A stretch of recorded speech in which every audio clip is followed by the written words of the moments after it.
And there's day of rally cars, car displays, as we see Alex Rullo going through the stage. Whoa, having a good go at that. And here comes probably the most flamboyant driver in the world, Frank Kelly, with his daughter Lauren Kelly alongside in the wrong seat.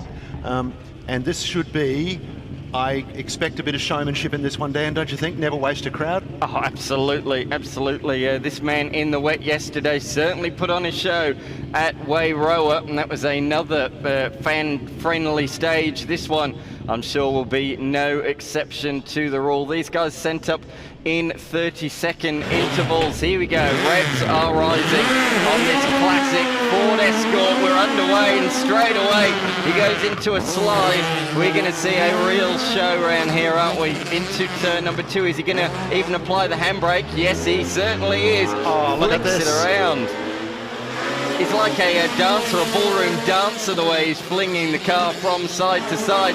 And again, over the bridge of Strathalbyn, flicking it left, flicking it right, through the fast chicane to finish the short, sharp stage. 350 horsepower of Millington engine, built in England, and a Samsonis sequential gearbox.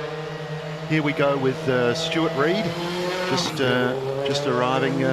No, he's on the stage. No, he's I'm on the very stage, confused but he by was this. a little bit concerned, I think, about steering. He looked like he wasn't too sure about something there. And he has backed off a bit. He's feeling it out for sure. That's very strange. Not quite sure what that is all about. He's the man that we actually saw win the Wayroa stage yesterday. Finally, somebody has been able to beat Hayden Paddon, and it was that man. But that was very, very strange as we see the next bunch of cars that are going to come through, including Oscar Matthews, a former winner of the Shannon's Adelaide Rally. He looks like he's at the head of this quartet. A very closely fought group as well. Oscar, our local hero, just about to start the stage. Behind him is Josh Redhead, the New South Wales Rally champion, and behind him another former winner, or joint winner with Oscar last year, the Evo of Matt Selley and Hamish McKendrick, just about to start the stage. Let's watch this four-wheel drive turbo car take off. Won't be the same sort of wheels. No, they're just saying we want to be held in control. We need 30 seconds. They're probably going to hold them for 30 seconds. Darren Masters there gesticulating to the control official, and he's probably saying, mate, that was a bit too close. You can't send us off like that.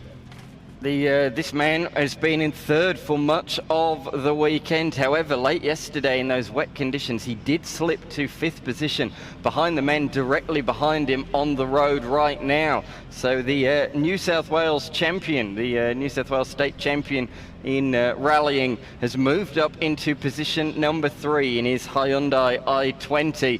And Matthews has also fallen behind late yesterday Matt Selley, who, let's not forget, on Friday, Matt Selley in the 723 Evo, there it is right there.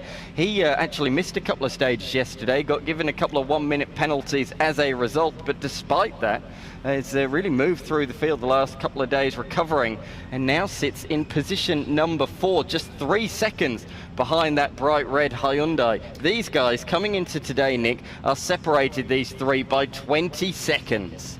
There are 3 separate tussles, Dan. There's Rullo and Paddon at the top, who are the clear leaders. Then there's a gap. Then these fellows are having, and Frank Kelly, all having a tussle of their own.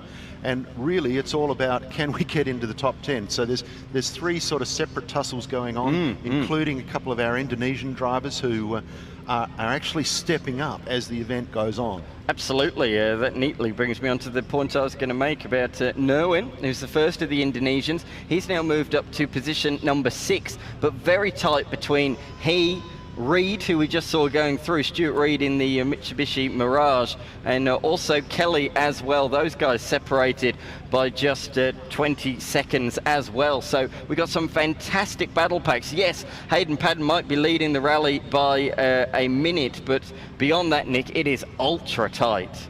It is very tight. And look, these little super special spectator stages are, they're only short, Dan, but it just gives you a chance to grab a bit of low-hanging fruit. If you pull a second or two through here because someone's not quite on their game, that's pretty easy, couple of seconds, isn't it? It's not even a kilometre long.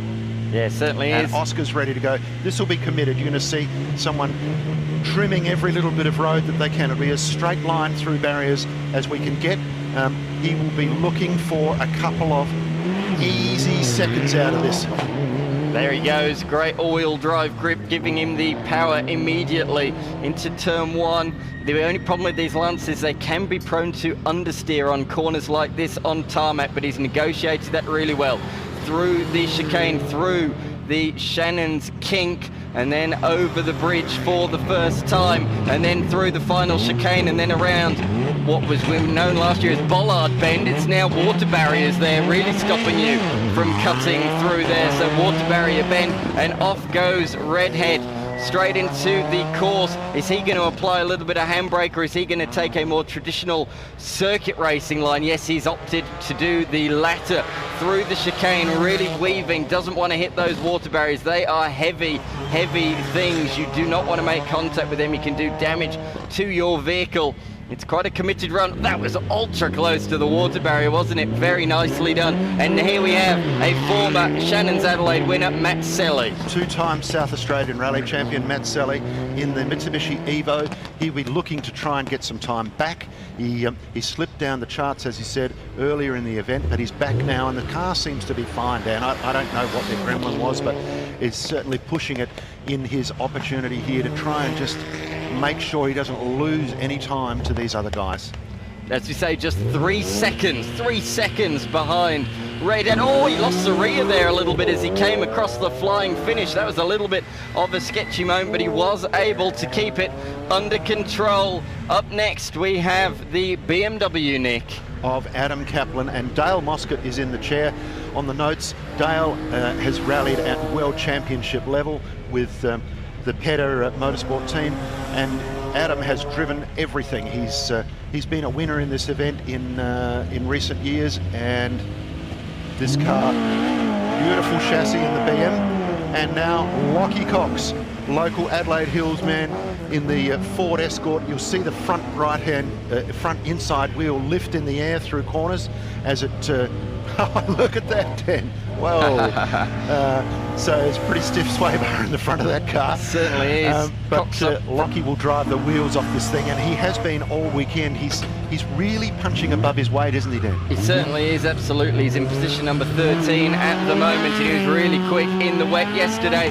Jack Monkhouse, another man in his Datsun 180. Triple S always puts on a show, straight in with the handbrake. Yeah, right, he might be losing a little bit of time doing that on the exit of the corners, but he doesn't care. He's out there having a whale of a time. Unfortunately, he missed a lot of stages yesterday with a mechanical issue, but he is back out there having fun, having a blast over the Strathalbyn town stage and putting on a great show for the fans. Oh, Dan Bowden, just giving the spectators a little show of what V8 muscle is all about. A Shelby GT 350 Mustang, a very special car and a gorgeous looking car. He's back on it. Certainly the car is. We can hear is the car that's idling in the start control. But Dan Bowden putting this through the corners quite lively, but doesn't want to scratch it. As you said, Dan, those water barriers are very, very heavy and they will hurt the car. This is interesting. So Stuart Reid must have been given special dispensation to go through the stage at slow speed before negotiating it quickly. Not sure as to why that is. Maybe he didn't recce this stage, didn't have time or something, and they're giving him special dispensation. So this is a proper flying run through now for Stuart Reid, who is right in that fight for position number 6, right up close to the curb there, as we turn our attention to one of the escorts, Nick. This man is a very fast operator. It's Tom Dermody. Tom Dermody from Queensland, but originally from Ireland. He has a couple of escorts, one of which he loaned to Alistair McRae for the event, and that's now not competing. This car is a BDG 2-litre twin cam built by Cosworth in England. This is the engine that won so many rallies that it became the most winning engine in rallying. Tom giving it a good run, and now we have Andre Lucash in the SR20 Turbo S14. One of the loudest cars here, as you probably heard from our start line camera. This thing makes a real noise. Another South Australian local who really does punch above his weight in this machine. He has had a couple of little issues, but he's still continuing to finish every single stage, and as a result of that, sits in position number 14 overnight, flies across the flying finish. Here's the first of our Indonesian contingency. This has been our fast Indonesian who's not had any mechanical dramas, and as we say, he sits in position number 6 at the moment, but he is only just a handful of seconds ahead of Kelly and also ahead of Reed as well, so he's got to be on the top of his game here today if he wants to hold on to that position. Ryan Irvin, the current Indonesian champion, and he's been going quicker and quicker all event. This is David McDonough in the Ford Capri Piranha, massive V8 in this car, lots and lots of horsepower, and a guy not afraid to use it. Dave, a double South Australian rally champion on gravel in a Mitsubishi Evo, and he is having a ball pushing this car through here. There's so many good bits on this car. I don't think there's anything Ford Piranha left in it. Oh, look at it sliding out sideways at every single opportunity that it can. That thing looks a real handful. Here is the internet sensation that is Sungkar. Here he is taken to the stage in a 7-seater SUV, Nick. He is a viral sensation in Indonesia. He's the man responsible for putting together this contingent of Indonesian drivers. And this guy is so highly revered in Indonesia that if you look at the comments on our Facebook live stream page, you'll see that most of them are from Indonesia. This is great news. This is Moreno. He's back out there today.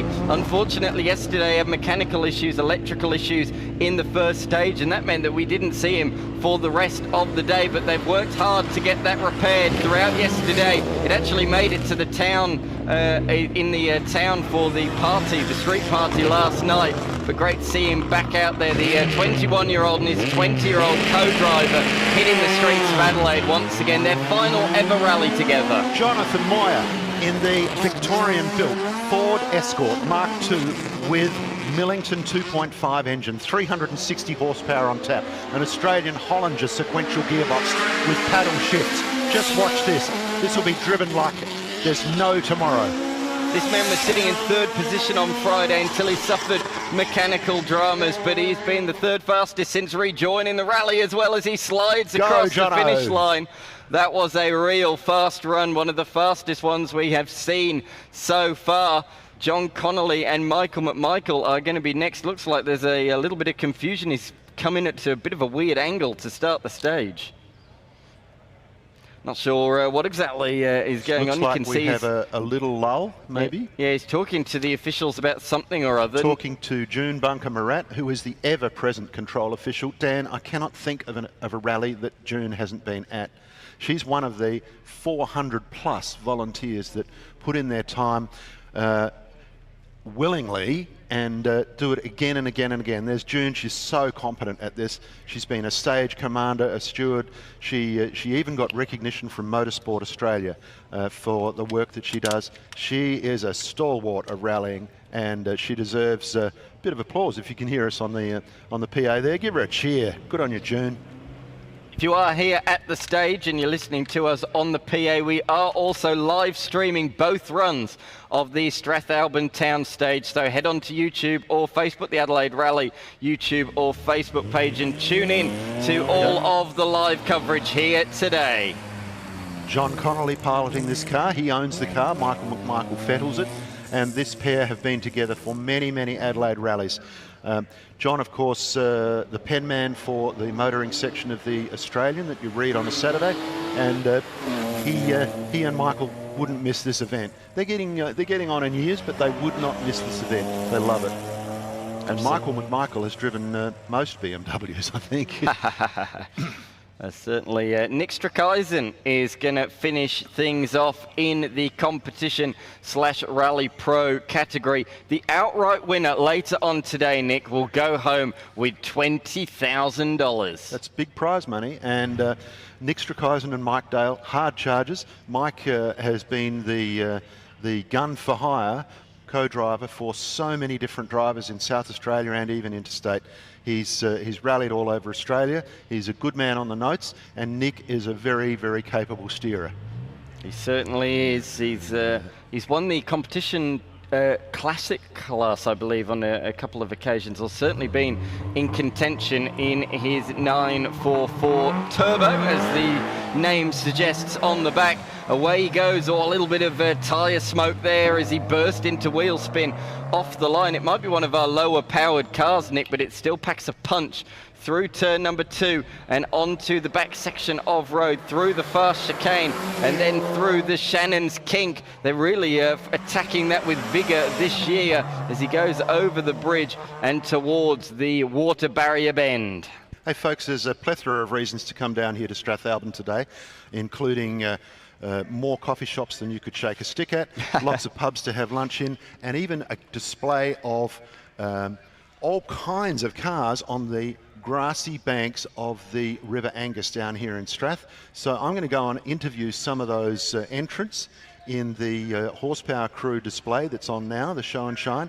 And I'll also have a chat later on to JK, who is the head of the horsepower crew. Dan, I will catch up with you shortly. Sounds great, Nick. Enjoy your little waltz across over to the middle of the paddock area. But here we are in the historical town of Strathalbyn. This stage first ran a couple of years ago in 2023. And it was such a success, we decided to run it twice ever since. We ran it twice last year and again in 2025. It's become one of the feature stages, one of the feature parts of the Shannon's Adelaide rally in recent times. And you can see why. The crowd is already flocking through well, I was going to say the gates, but there are no gates. It's open to all, free event. So if you are watching on the live stream in and around Adelaide, come down to Strathalbyn. It will be worth the experience for sure. You can get up close to all 489 cars, so you can get right up close and personal and see them as they come on through, because we are running them twice, as we say. So pretty much straight after this, we will be running straight into the second batch of cars. That was the competition and rally pro cars, the heavy hitters taking or fighting for outright honours. We're going to move things on to the tours now. These guys are just out for a bit of a fun drive, but they are in some immaculate machines. We've got some Ferraris, Lamborghinis, Aston Martins. The list goes on and on. 2025 models, brand new models of these exotic machines. But also we do have some old classics as well, which certainly go down well with people in the Shannon's Adelaide rally. And then we will come back to some more competition classes later on with Challenge and with TSD. But the first of the tours today, I believe, is the BMW Mini Tour. So yeah, we're going to look forward to getting straight into those in the not too distant future. Great to see a huge crowd here in Strathalbyn once again this year. As we can see, Shannon's. They are motoring enthusiasts. They understand your passion, and they've been understanding the passion of this event for many years, the naming rights sponsor of the Adelaide Rally. And what a great addition this is, the Strathalbyn Town Stage. Right through the heart, really, of Strathalbyn. So many residents here watching on, but so many visitors as well. This continues to bring hundreds of thousands of dollars into the local economy year after year. And it's fantastic that this continues to grow in popularity as well. If you are watching, come down next year if you can't make it here today. As we wait and see the first of the tour groups to come on through. What a lovely town this is. As you can see, it's a lovely little country town, just under an hour out of the Adelaide CBD, and it's a lovely part of the world, that is for sure. Straight down the southeastern freeway.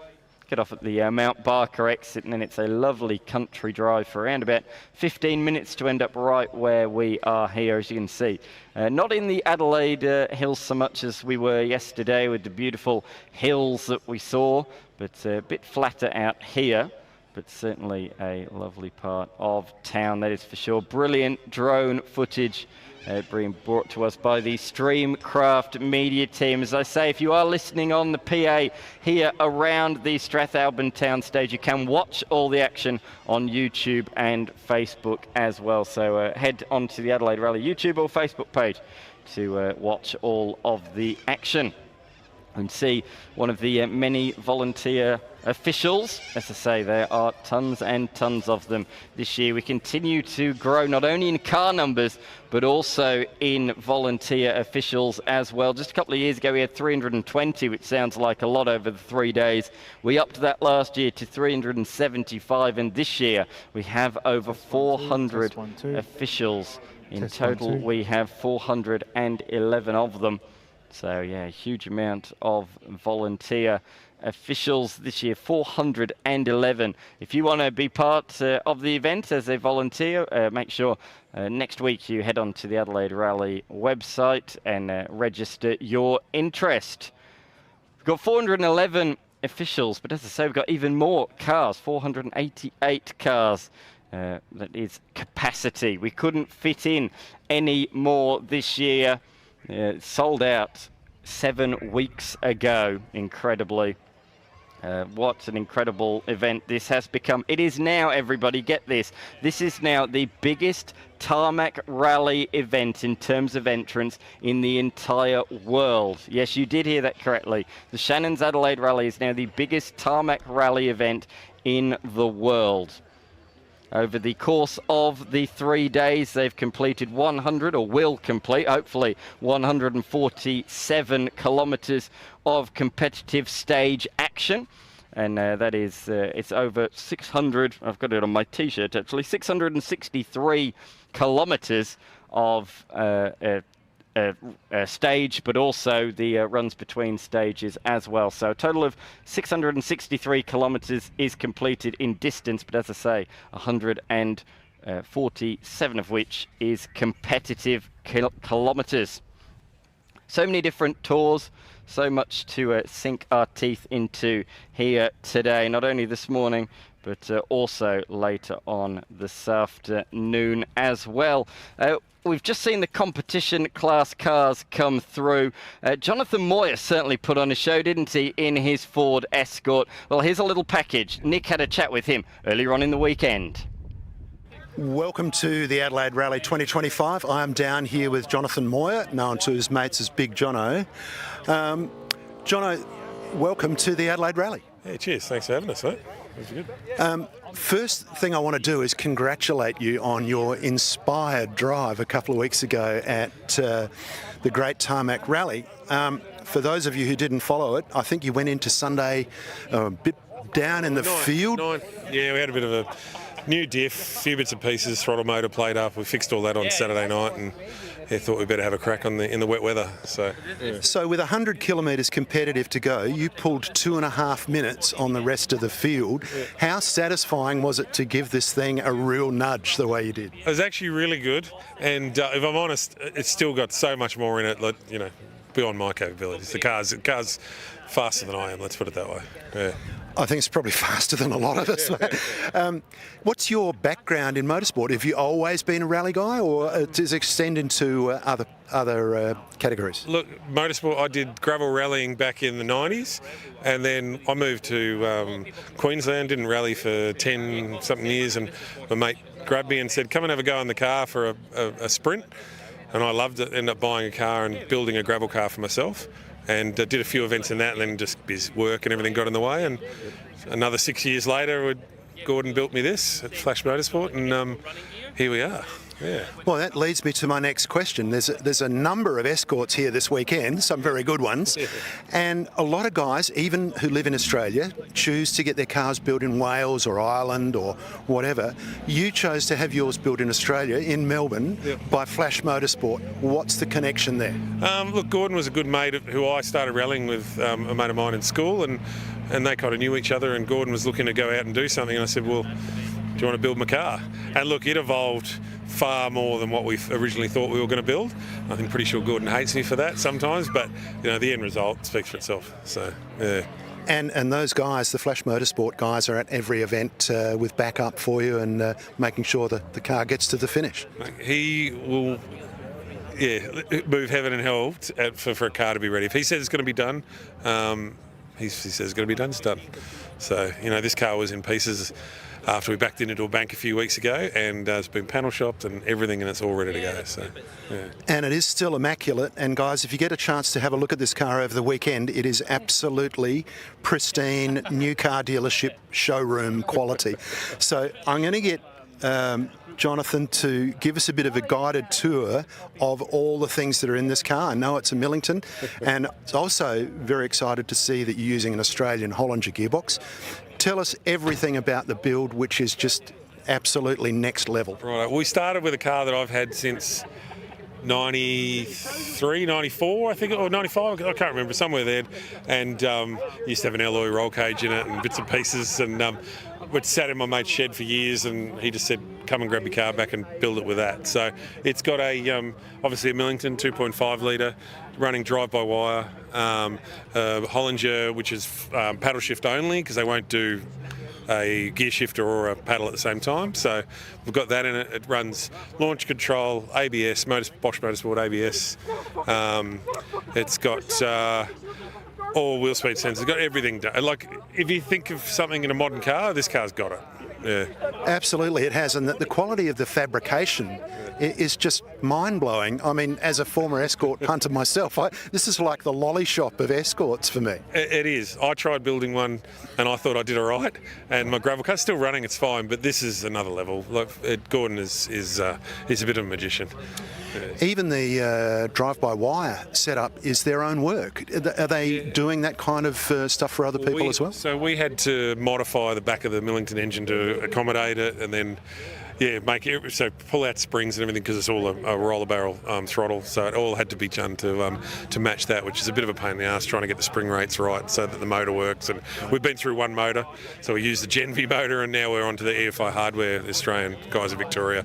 So far it's not been too bad. Had a couple of teething issues there, but I think we'll hopefully get through it this weekend unscathed. So. Have you had a chance to have a look at the Adelaide Hills roads yet? Well, look, we did our reconnaissance, but we're a bit limited for time. Last weekend we shot down, so I think all roads we got one look over, and then a couple we tried to get the two looks on the bigger stages and stuff. So. And your thoughts so far? Any favourites? The long stage. I don't know what the name of it is, but I think that's I prefer a longer stage. Get right into the rhythm of it, and it should be really good. So yeah. Well, look. I think I'm correct in saying second at the Great Tarmac Rally and third in the championship for the year, the Tarmac Championship. It's a pleasure to have you on board. We're really, really excited to have you here. Not only the escort fans, but we're all excited, and I wish you a really, really good weekend. Awesome. Thanks very much for having us. It should be good fun. Yeah. Cheers. Test.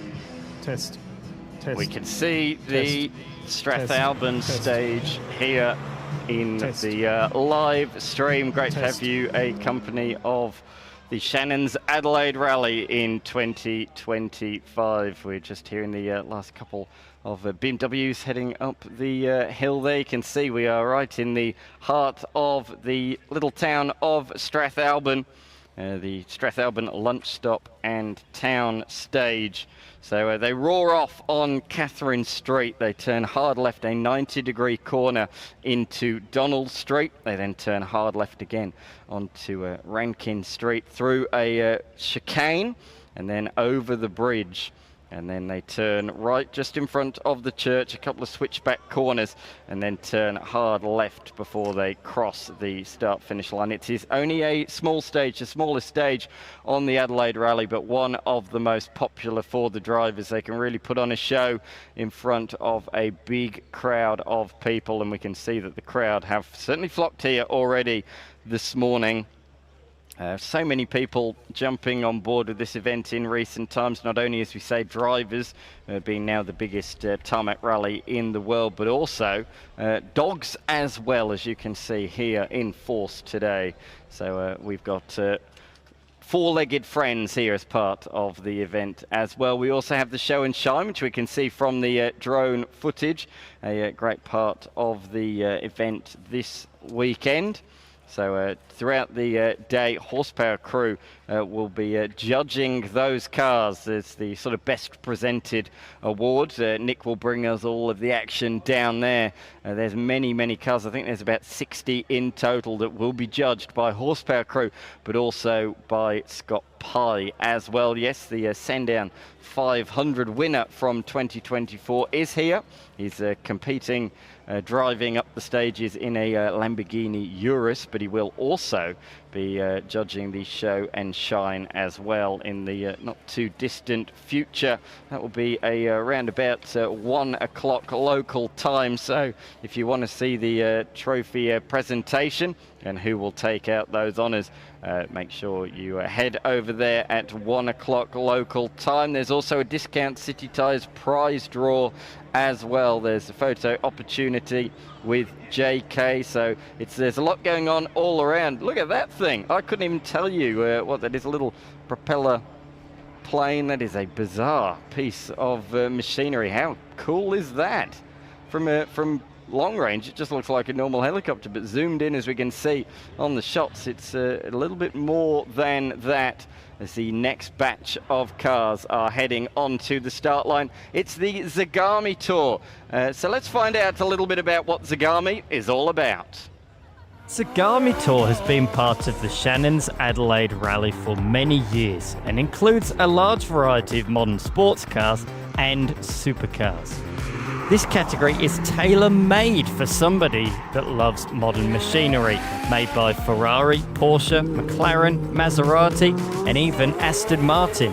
The list goes on and on. Yeah, these are the immaculate supercars and sports cars. We've got Ferraris, McLarens, Porsches, you name it. It is about to descend upon the Strathalbyn town stage. Here is a old school Porsche. We said a few people put on a show. That was certainly doing that, wasn't it? Roaring away and putting some steering lock on straight away to slide the car out sideways. There goes the flat six Porsche. The Ferrari 812, a pretty new piece of machinery, this one. This is car number 12 in the rally, George Panagopoulos alongside Steve Staropoulos. Yeah, Ferrari 812, built in the COVID year of 2020, this particular machine. How good does that sound? One of the best sounding cars here in the event this year. ABS lights flashing there as he went over the bridge, really pushing the limits of this car. Goes around the water barrier a little bit safer. As we look at sort of what that car's based upon, a later iteration of this machine going into the first corner now. This is the number 55 out there on the circuit, or the stage, I should say. This is a Ferrari 599. As it flicks it through the fast right-hander towards the chicane that is just over the bridge and then through water barrier bend to finish just where that white sign is with the red dot. That signifies the end of the stage. So we do have the entire stage covered. Oh, what awesome noise this thing makes as well. The Nissan GTR, famous for being able to pull such ludicrous G-forces, and it's doing just that as it goes through the chicane. Here comes the brand new Lamborghini. Oh, V12 engine, no noise quite like that in the event this year. So that is a Lamborghini Revoluto 2025 5.6 litre naturally aspirated V12 engine. That's the engine itself. It does have a little bit of hybrid add-ons as well, and in total with the hybrid engine and the 6.5 litre naturally aspirated engine, it makes a total of 1001 brake horsepower. Yes, you did hear that correctly. Peter Crombie Brown goes up the hill in his Lamborghini Urus SE. It might be a big SUV, but the Urus certainly packs a punch, doesn't it? Car number 31 is a Corvette Z06 in the charcoal grey colour. Through the chicane it goes. Giving a little bit of wheel spin in front of the crowd there, really slowing down, then giving it a bootful, putting on a show with the V8 engine underneath the hood, as that would be referred to in its place of build, of course, in America. We turn our attention back to something a little bit more old school, a older spec Lamborghini that will hit the stage next. That looks to me to be a Lamborghini Superleggera. And I think that's the one that is tour leader 16 of Matthew Sims and Dennis Sims. Now, just because I say driver here doesn't mean they're driving the entire 30 stages. You can opt in these tours to share the driving duties. Your co-driver can also do the driving and you jump into the passenger seat. It's a great feature of the event. It means that you can share the... Thanks, Nick. Yeah, we do absolutely love our enthusiasts. Shannon's have been a household name for ensuring enthusiasts for over 50 years. We've got a deep embedded relationship with, of course, the Shannon's Adelaide Rally, with Tim Possingham and the team, bringing us a sensational tarmac rally and the largest rally in the world. And an ongoing relationship, I might add. You've been a partner for some years now. Yeah, absolutely. So we're coming up to 9 years now, and looking forward to many, many more successful years, and just a great event to be part of. I couldn't think of a better sponsor for an event like this. It's a marriage made in heaven, isn't it? And look, myself, I've had so many cars insured through Shannon's over the years, and had only experienced good things with Shannon's. Yeah, thanks, Nick. Like I said, we've been insuring enthusiasts for such a long time. That's what we do. We really look after, like-minded people. We employ enthusiasts to speak to enthusiasts. So everything from your classic car to your modern vehicle to your bike, your home and contents, protecting all your major assets is what we do best. Even the tools in the shed, I think you can be insured for the shed. Yeah, absolutely. So we do an enthusiast cover that's attached to your home and contents insurance. So look, lots of great offerings from Shannon's. Now, you've also got a relationship with Horsepower Crew, and we're going to talk to JK a bit later, but tell us a bit about that. Yeah, correct. So, we looked across the landscape of social media, event coordinators going back about 10 years ago. James really stood out to me for being able to bring something really, truly organic and meaningful to the local Adelaide motoring community. Yeah, I noticed that James' philosophy is to move away from single-make car clubs or particular genres of motoring, and just try and get everyone together. And their approach to the community as well is something that's very important when brands like Shannon's align with it. Yeah, absolutely. I think it's, as James would say, it's the win-win-win strategy. So everybody wins. We're all part of one big community. It's very inclusive. And look, everyone, and I'll say the Shannon's line, shares the passion. They sure do. Jeff, we are really appreciative to have Shannon's on board once again as our major naming rights sponsor of the Adelaide Rally for 2025. And I hope it continues for many years to come. Once again, thanks to Jeff and to Shannon's. Wonderful. Thank you very much, Nick. And fantastic to be such a, part of such an amazing event. Really is. Cheers. Thanks very much, Nick, and great to have a chat about Shannon's down there. Of course, so many sponsors on board with this event in 2025. Of course, some of them are SA Motorsport tyres. They supply tyres based in Dudley Park. Calder Wealth Management, Colour on Demand. They've printed all of the stickers on all of these machines, and as you can see, that is a lot of stickers. As he goes through in the Superleggera, as I say, that is Sims behind the wheel, through the fast kink and over the bridge. And then we now negotiate the ultra-fast water barrier over the start and finish line. Up next we have a flat 6 Porsche, which roars away. This is the number 37. 37 of Robert Dilsilma, a GT2 RS from around about 7 years ago, but it looks as new as it always did. Puts the power down and through the Shannon's kink over the bridge, over the river here in Strathalbyn, and then towards the start and finish line. We continue with the Zagami Tour. So we've got Porsches, we've got a couple of old Ferraris that'll come up shortly. This is certainly not an old Ferrari, it's a new Lamborghini. This is Jackie P behind the wheel of a Lamborghini Technica. And what a beast of a machine this one is as well. Sounds absolutely awesome. I'll let you listen to this as it goes through the Shannon's kink. Oh, how good does that sound? Absolutely brilliant. And such a crowd here on what is a glorious Sunday. For those that tuned in yesterday, you'd have seen it was a quite miserable day, but not anymore. Oh, we've got the roof down. That just shows what a lovely day it is. This is Austin Zagami, actually, in a 2025 Ferrari, which is absolutely lovely to see. And Nick, you're down there with somebody else. Dan, I am. I'm down here in the horsepower crew display with Peter. And Peter has got an absolutely incredible, highly modified street machine Holden Ute. Peter, welcome to the Adelaide Rally. Thank you very much. This is, don't ask me, Dan, what colour this car is, because it's about 14 different colours depending on where the sun is and where you stand.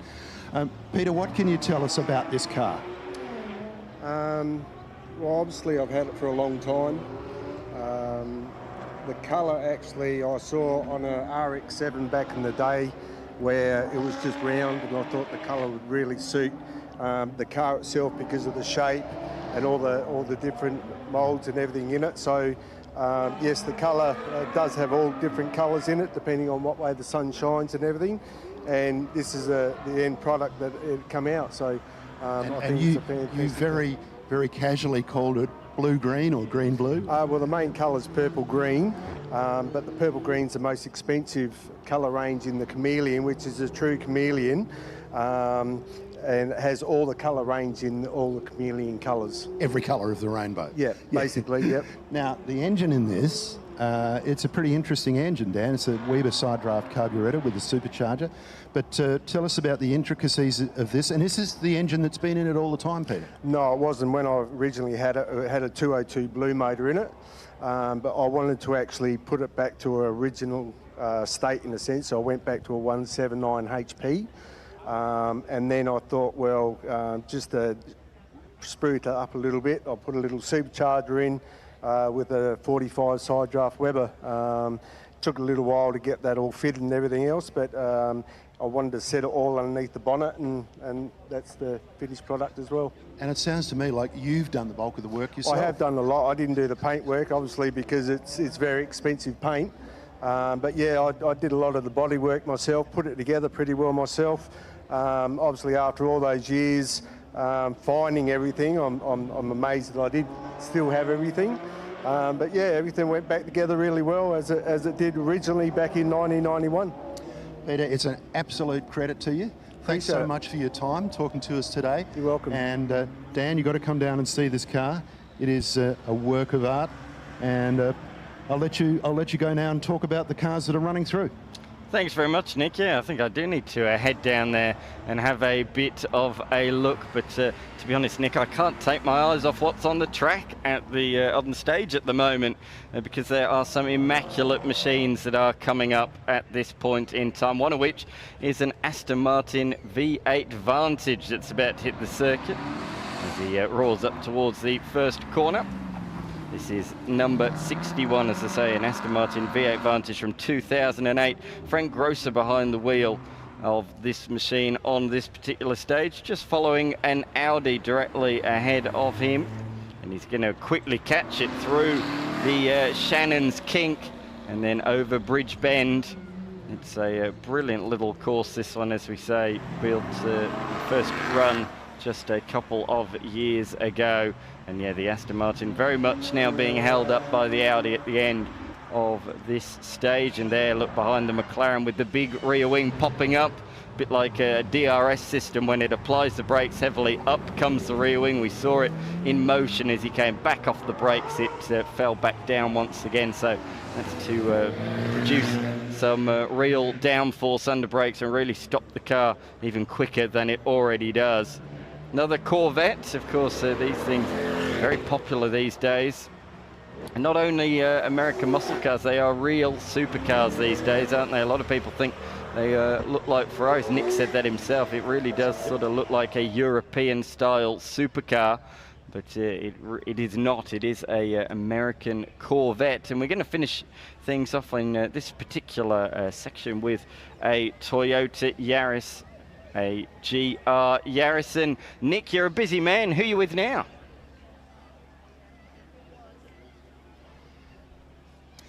Dan, I'm down here at the Horsepower Crew Show and Shine, and I've gone from one extreme to the other. I've gone from a highly modified street machine to a very, very original MGB GT with its owner, Bob Emery. Bob, welcome to the Shannon's Adelaide Rally Show and Shine, supported by Horsepower Crew. What can you tell us about this very rare MGB GT?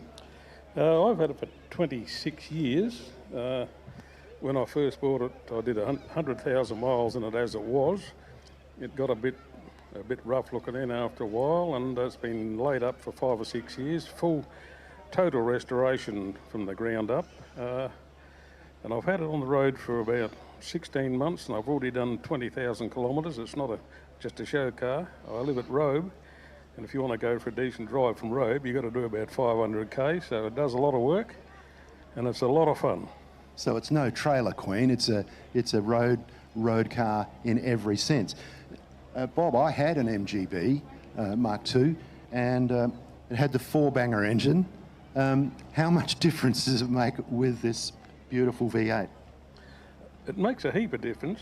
A lot of people don't realise that this motor is, I think, various figures I've had, 10 kilograms lighter than the cast iron 4, so it hasn't affected the handling.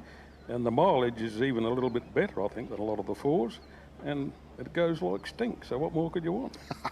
Now, it is a rare car. I've always felt that in seeing MGB GTs, but Bob was telling me earlier just how rare. How many do you reckon were built? I've heard a few figures, but I think it's mainly around 2,200, and that was between 73 and 75. So I imagine a lot of them would have been pranged by young bucks, so there wouldn't be many around. 2,200 cars in 2 years, that is a rare car. Bob, thank you so much for telling us about your rig, and I hope you enjoy the rest of the day with Horsepower Crew and the Shannon's Adelaide Rally. I certainly will, and it just goes to show you the Poms can't play cricket, but they made some nice cars. Well said, Matt. Thanks, Dan. Now let's go back to our Pom, Dan McCarthy. Yes, thank you. As you know, Nick, I know absolutely nothing about cricket, but I did hear that it's not been good for the Aussies in recent times. So I honestly don't know which one to side on, because I do not know anything about cricket. But I do know about motor vehicles, which is handy because that's what I'm talking about.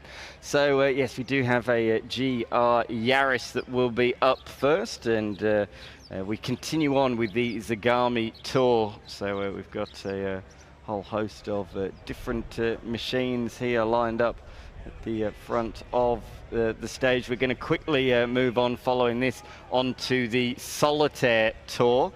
And that has a whole eclectic mix of different machines. In fact, let's have a little bit of a workout and find out about the Solitaire Tour.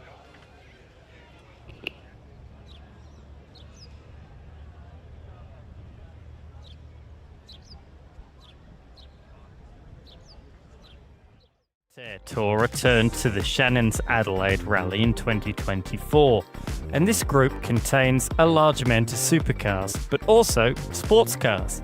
6 manufacturers are within the tour, including Audis, Aston Martins, Alfa Romeos, Cupras, Jaguars, and even Land Rovers. So that car there is the final one of the Zagami Tour, and then we are straight on with Solitaire Automotive, which, as I say, covers a lot of exotic brands. And we're going to kick things off with an Alfa Romeo. Normally it's been led by the Aston Martins. They've been pretty well judged in the last couple of days in terms of putting the manufacturers together, but they've jumbled it all up now, making my life a little bit more challenging. But this is the 194 Alfa Romeo Giulia going up of Antonio, Jet alongside of him as he flicks it through over the bridge. Of course, Horsepower Crew if you are interested and you want to find out more about Horsepower Crew, head over to the green in the middle of the venue where all of the show cars are. Horsepower Crew, not a traditional car club or cars and coffee style social group. The origin of the name is to unite all groups of motoring enthusiasts. It doesn't matter if you have a Ford, a Holden, a Fiat or a Ferrari.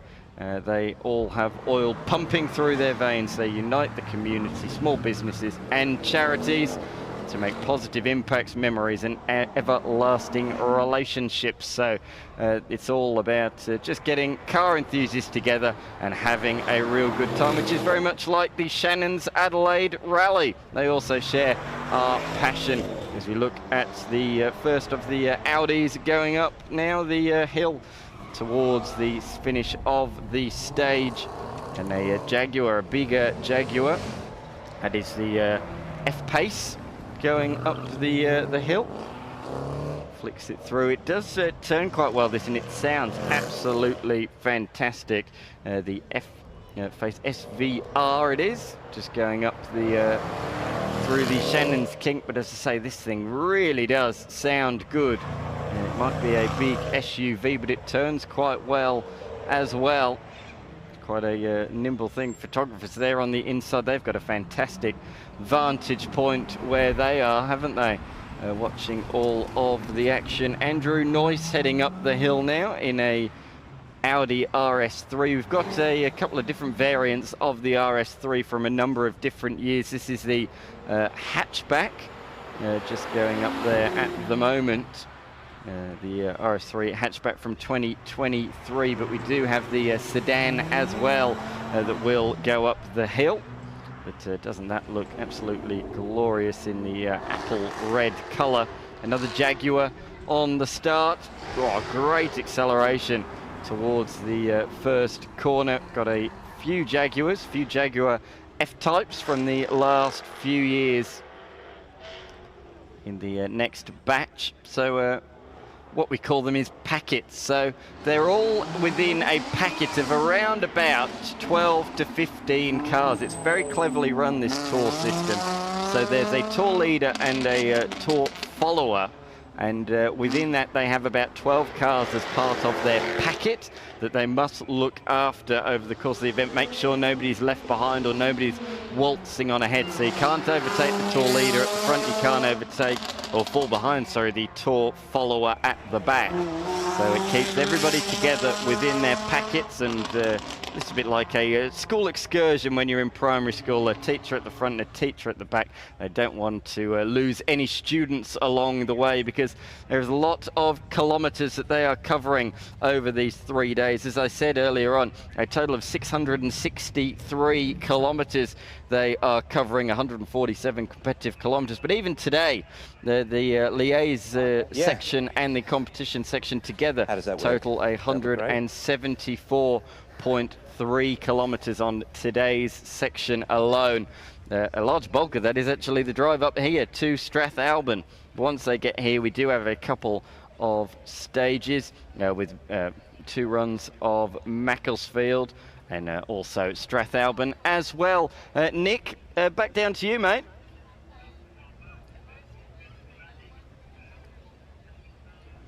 Dan, I'm down here with JK from Horsepower Crew, and they are supporting the show and shine that's on here today.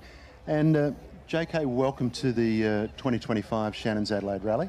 Thanks so much. Pleasure to be part of it. Now, tell me about Horsepower Crew. This is not a one-make car club, Dan. In fact, it's not even a one-genre car club. It's trying to include everyone. That's right, Nick.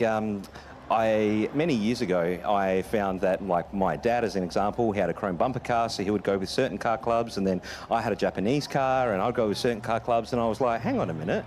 We both got oil pumping through our veins. Why isn't there a place that we can both enjoy that? And that's where the name came from. Horsepower is the thing that we've got in common, and together we're a crew, because it's all about community as well. And that's been emphasised by the couple of guys I've just interviewed. One had a heavy-duty street machine, the other one had an as-new MGB GT. So It's a great approach, and I mean, speaking for myself, I own a chrome bumper car and later model cars, so I'd be a candidate for you. But you've also got a particular approach to community and to the suppliers for people who love their cars. Correct. So Horsepower Crew's continuous mission is to achieve 3 things at every show, if not 2 of those 3.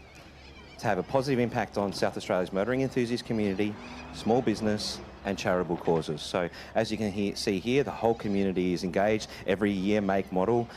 Businesses like Shannon's, one of the biggest insurance employers in South Australia.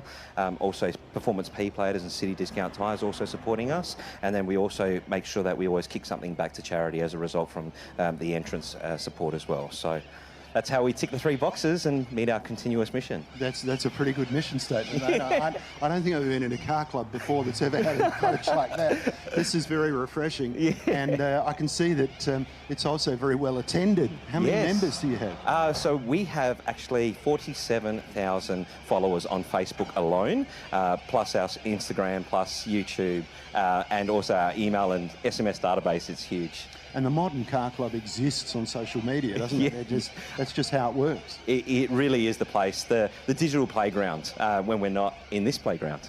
And as the young people would say, if it's not on social media, it didn't really happen. So, JK, thank you so much for having us come and have a chat with you and for letting us into your wonderful show and shine. And thanks for being a part of the 2025 Shannon's Adelaide Rally. Pleasure to be a part of it. Thanks for your time, Nick.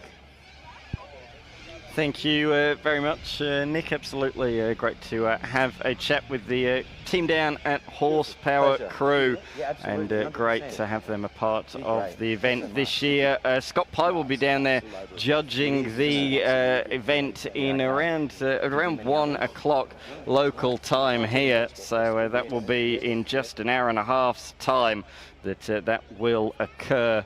So not too far away from finding out the result of that one. We're just having the fan access, being able to walk over the track every few minutes. We will allow fans to do that so they can move around, watch from different vantage points and see some of the activations that are going on in the centre of the town as well. So just a little pause in proceedings while we have the track crossing. Look, a very keen fan there with his phone. He's going to be getting quite a few social videos up, as Nick says. In this day and age, the young kids don't believe it happened if it's not on social media.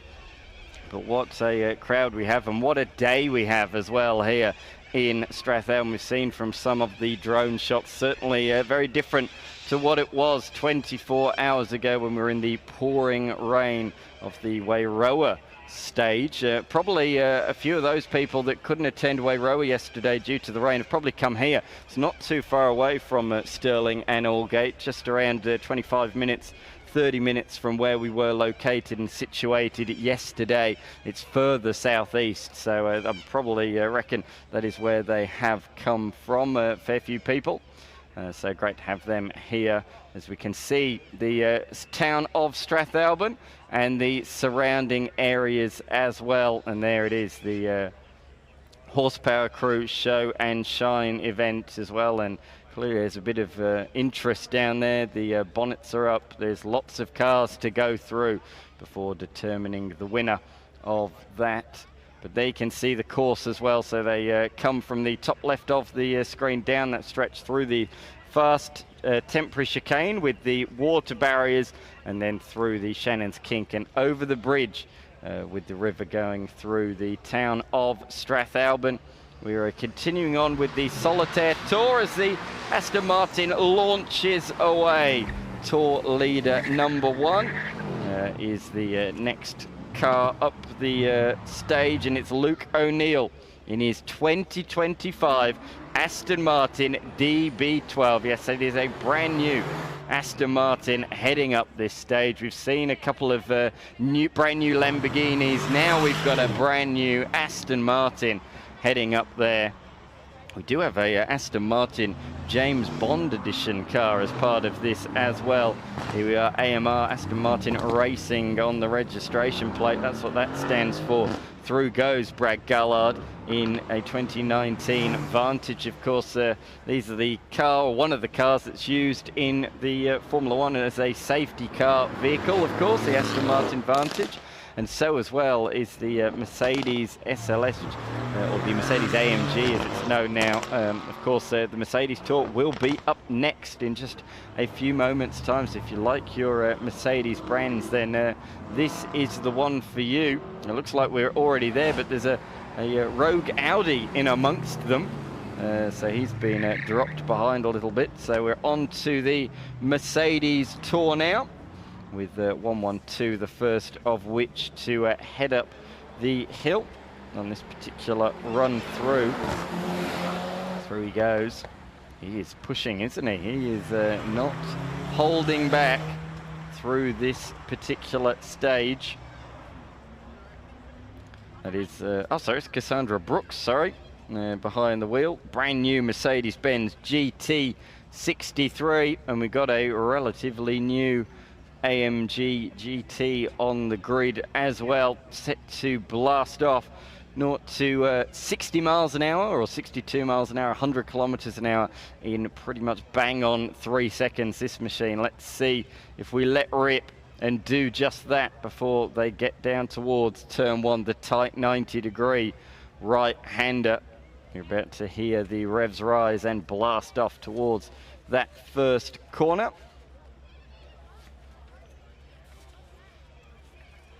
You can see all of the Mercedes lined up, set and ready to go. Catherine Street is lighting up with noise.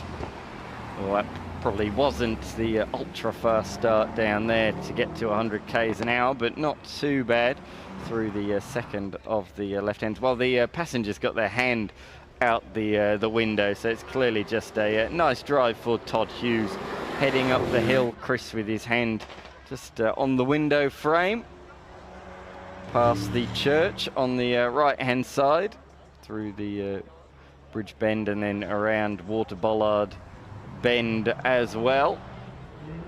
Another Mercedes AMG product roaring away from the start line. Justin Ragonovich in a 2015 Mercedes C63, the 507 model. 507 referring to the amount of horsepowers that it has underneath its bonnet. So a V8 engine producing 507 brake horsepower.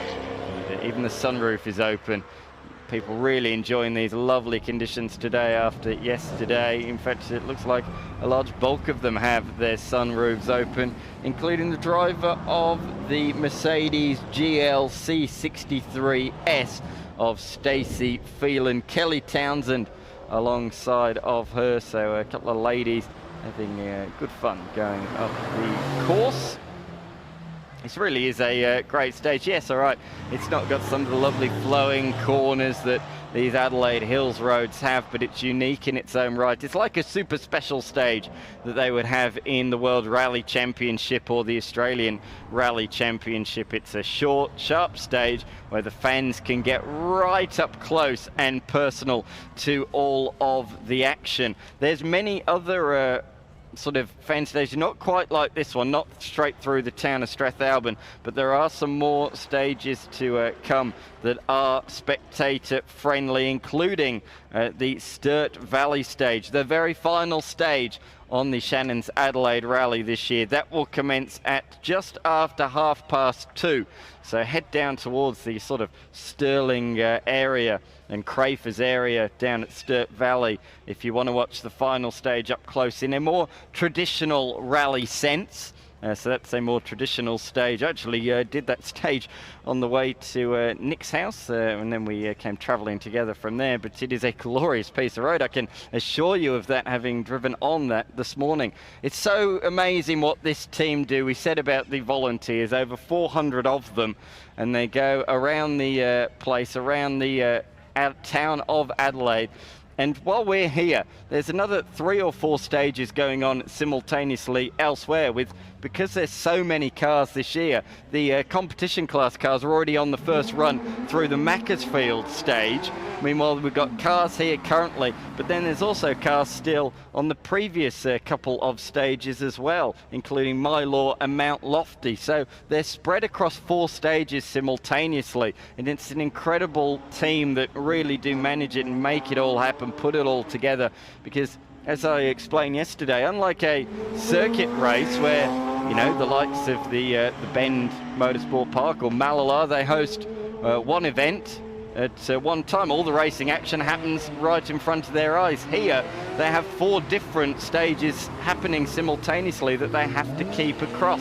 So it really does take a huge team to make it happen, to close off the roads, make sure everything is safe, ship shape and ready to go.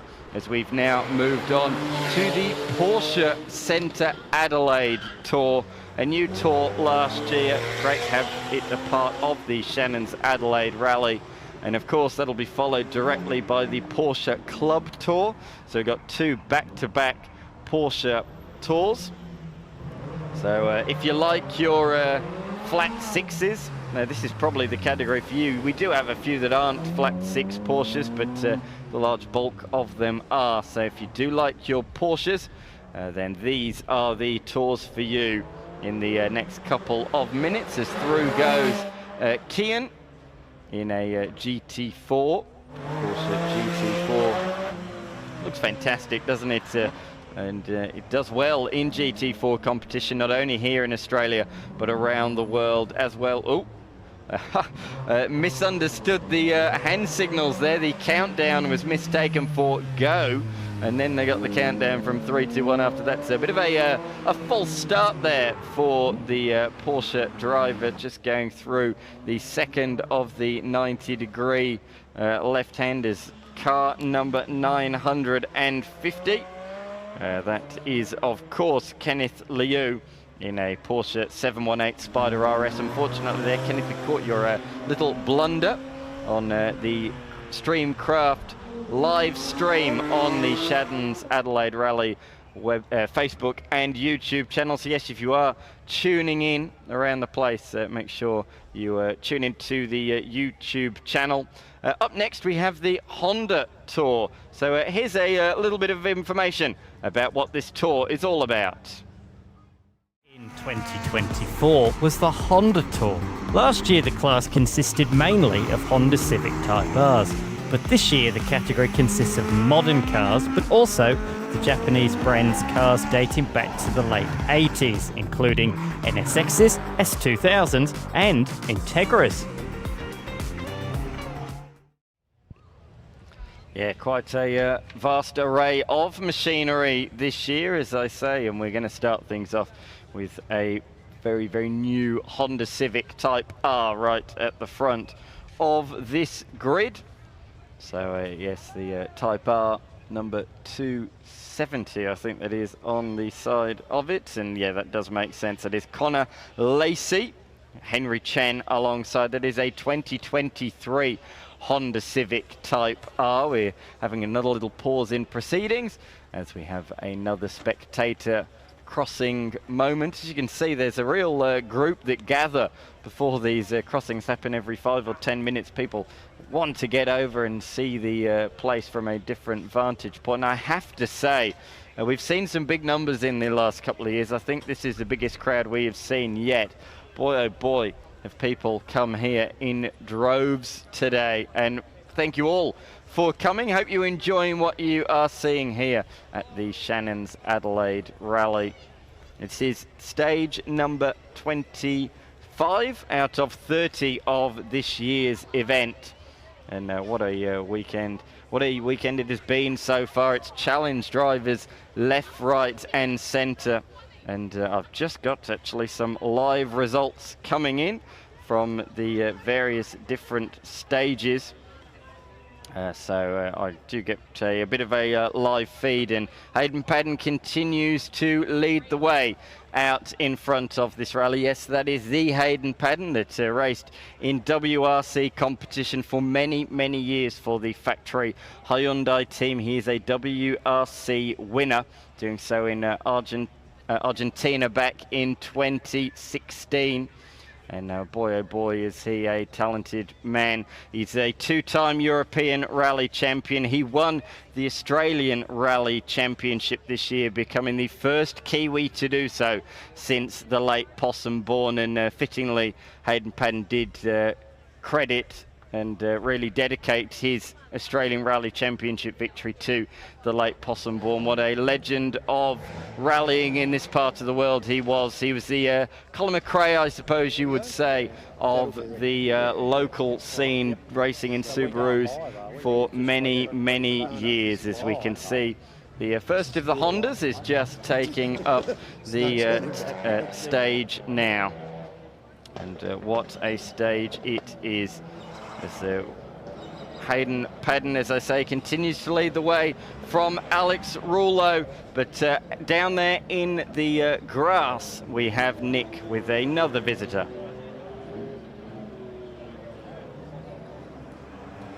Dan, I'm down here on the grass again, but for a very different reason this time. I'm here with a couple of blokes who are on a mission. You and I, Dan, we both live in the hills and we know what it's like to experience a bushfire or a power outage or a tree falling on your roof or a flood. So for all of those things, I'm down here with Peter Simpson and Dave, and they're on a mission today. They want to sell you some calendars to help the emergency services. Peter, tell us about what you can find in this calendar.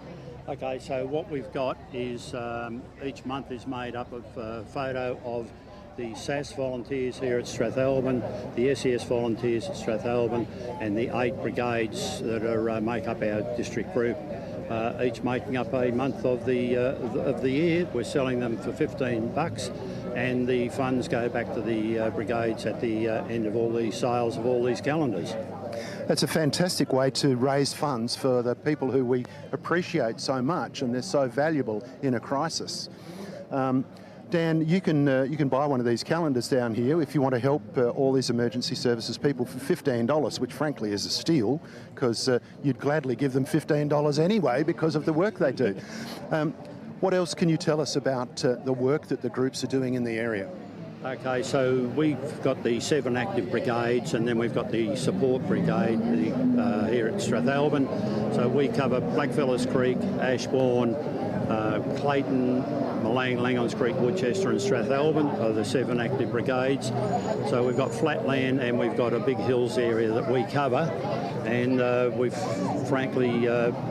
got daytime membership we struggle with because everyone's away at work. After hours sort of thing we do have members, but all brigades throughout the state are similar to us, struggle for membership. But we do everything: fires, vehicle accidents, storm damage. We support the SES. Road crash, they do that. We support them with that. And we've got a good relationship with our volunteer AMBOs up here. We do training with them quite a few times of the year. It's all for the volunteers, Dan. Come down and have a talk to these blokes on the grass or the banks of the Angus River. We are so glad to have them, and all the work that you do, you blokes, we really appreciate it.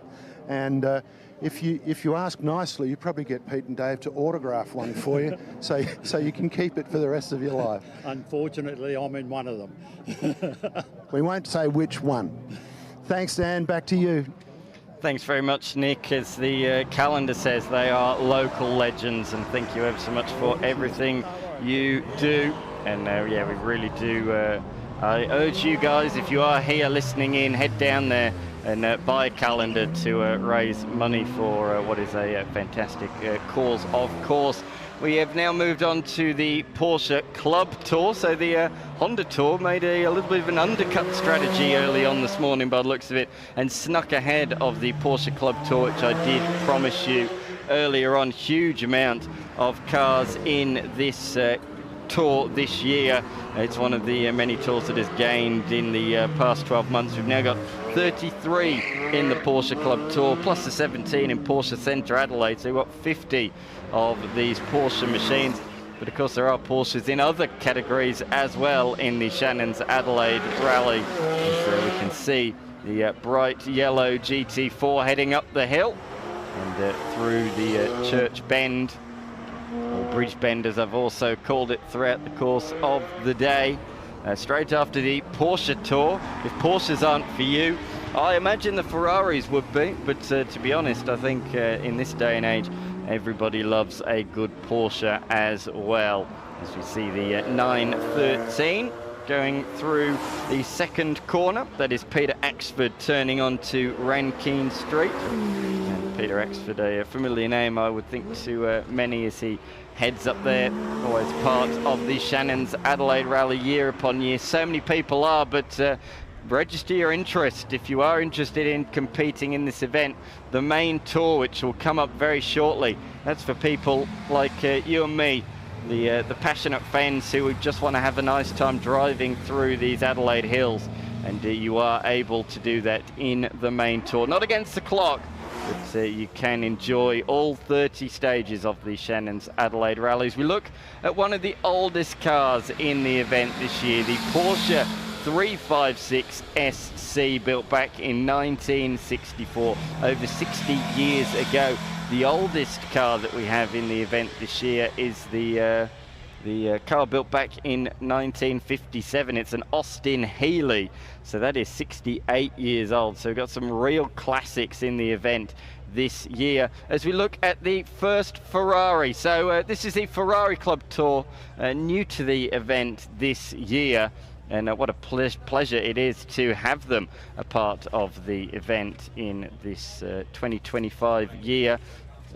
We've had a few new tours in the last couple of years. Last year, Honda jumped on board and Porsche sent Adelaide as well. So we get more and more tours as time goes on as well. It is fantastic to see the increased interest all around the state in the Shannon's Adelaide Rally, the biggest tarmac rally in the entire world in this day and age.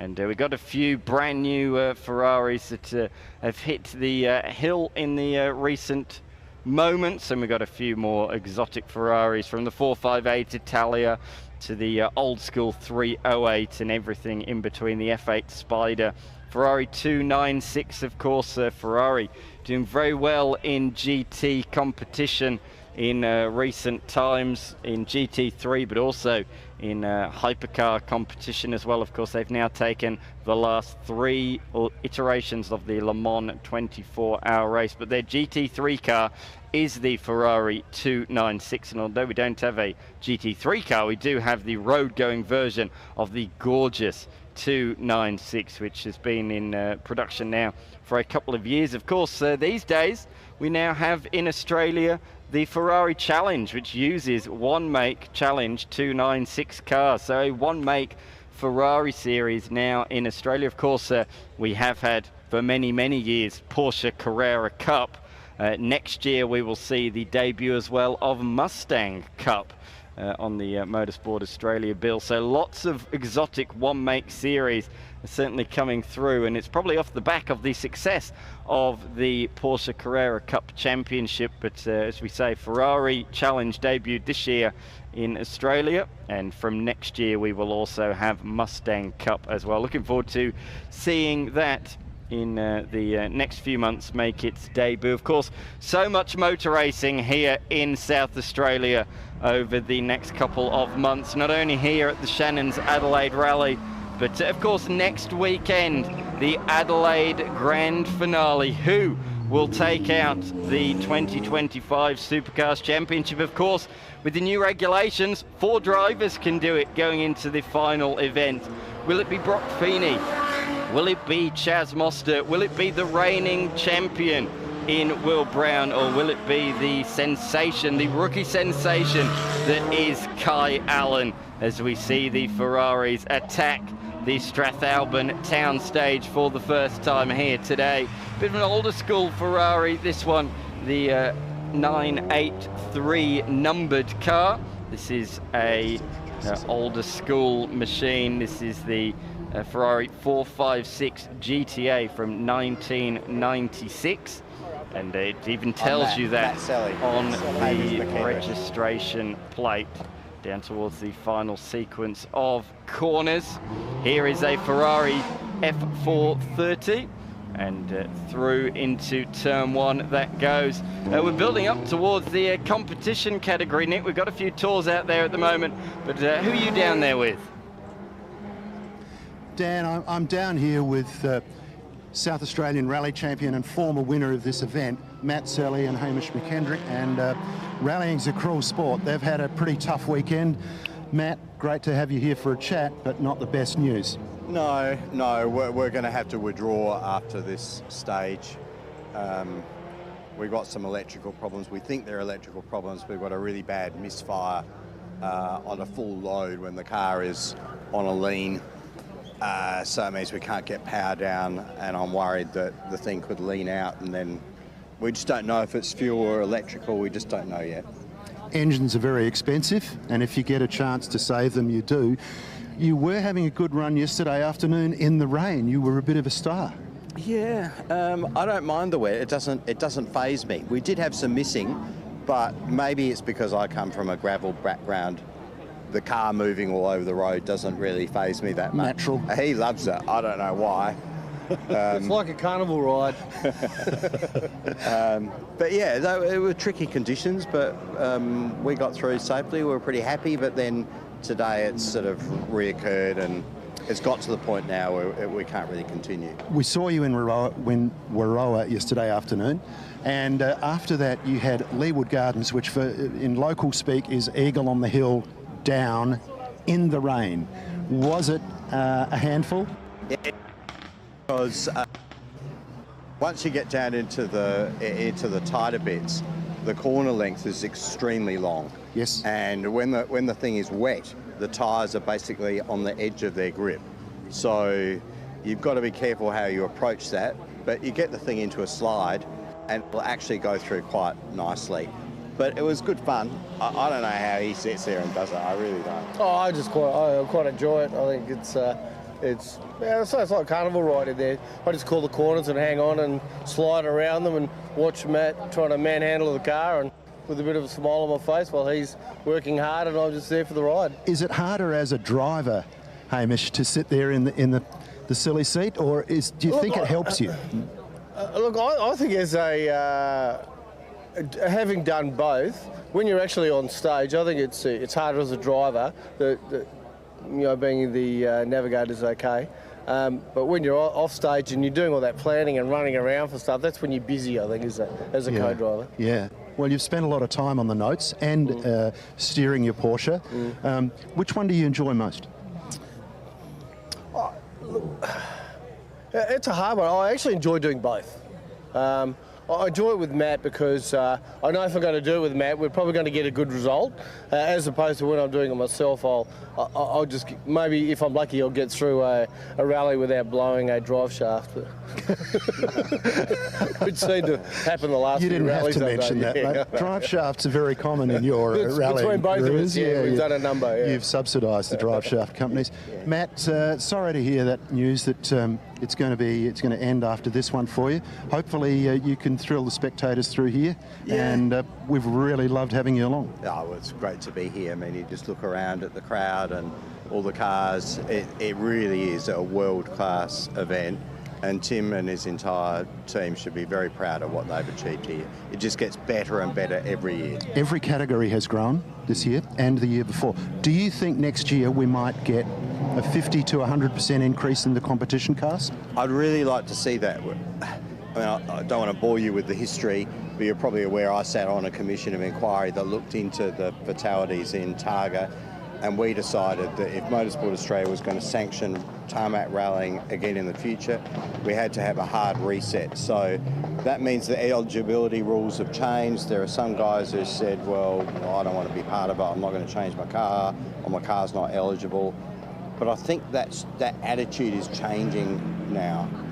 So I'm pretty confident that the word will get around with so many interstaters and overseas people coming here and all rave about the roads. There's almost nowhere in the world where you can drive on roads like this so close to a capital city. That's right.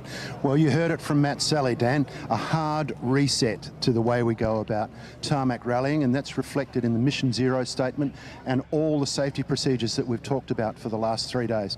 Matt and Hamish, thank you so much for your time. Cheers. All the best.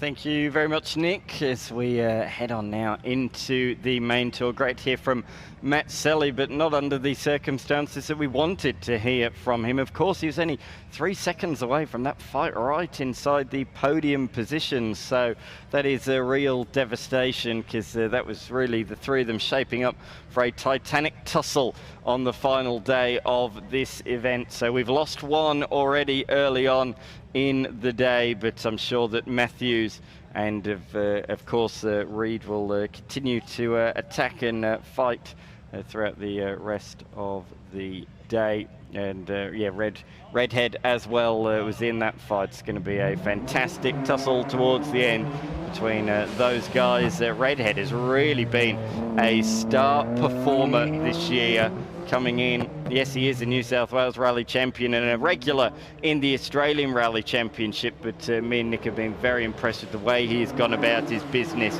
here this year. And we can see Nathan Green heading up the hill in the very popular Nissan Skyline from back in the early 90s, that particular iteration.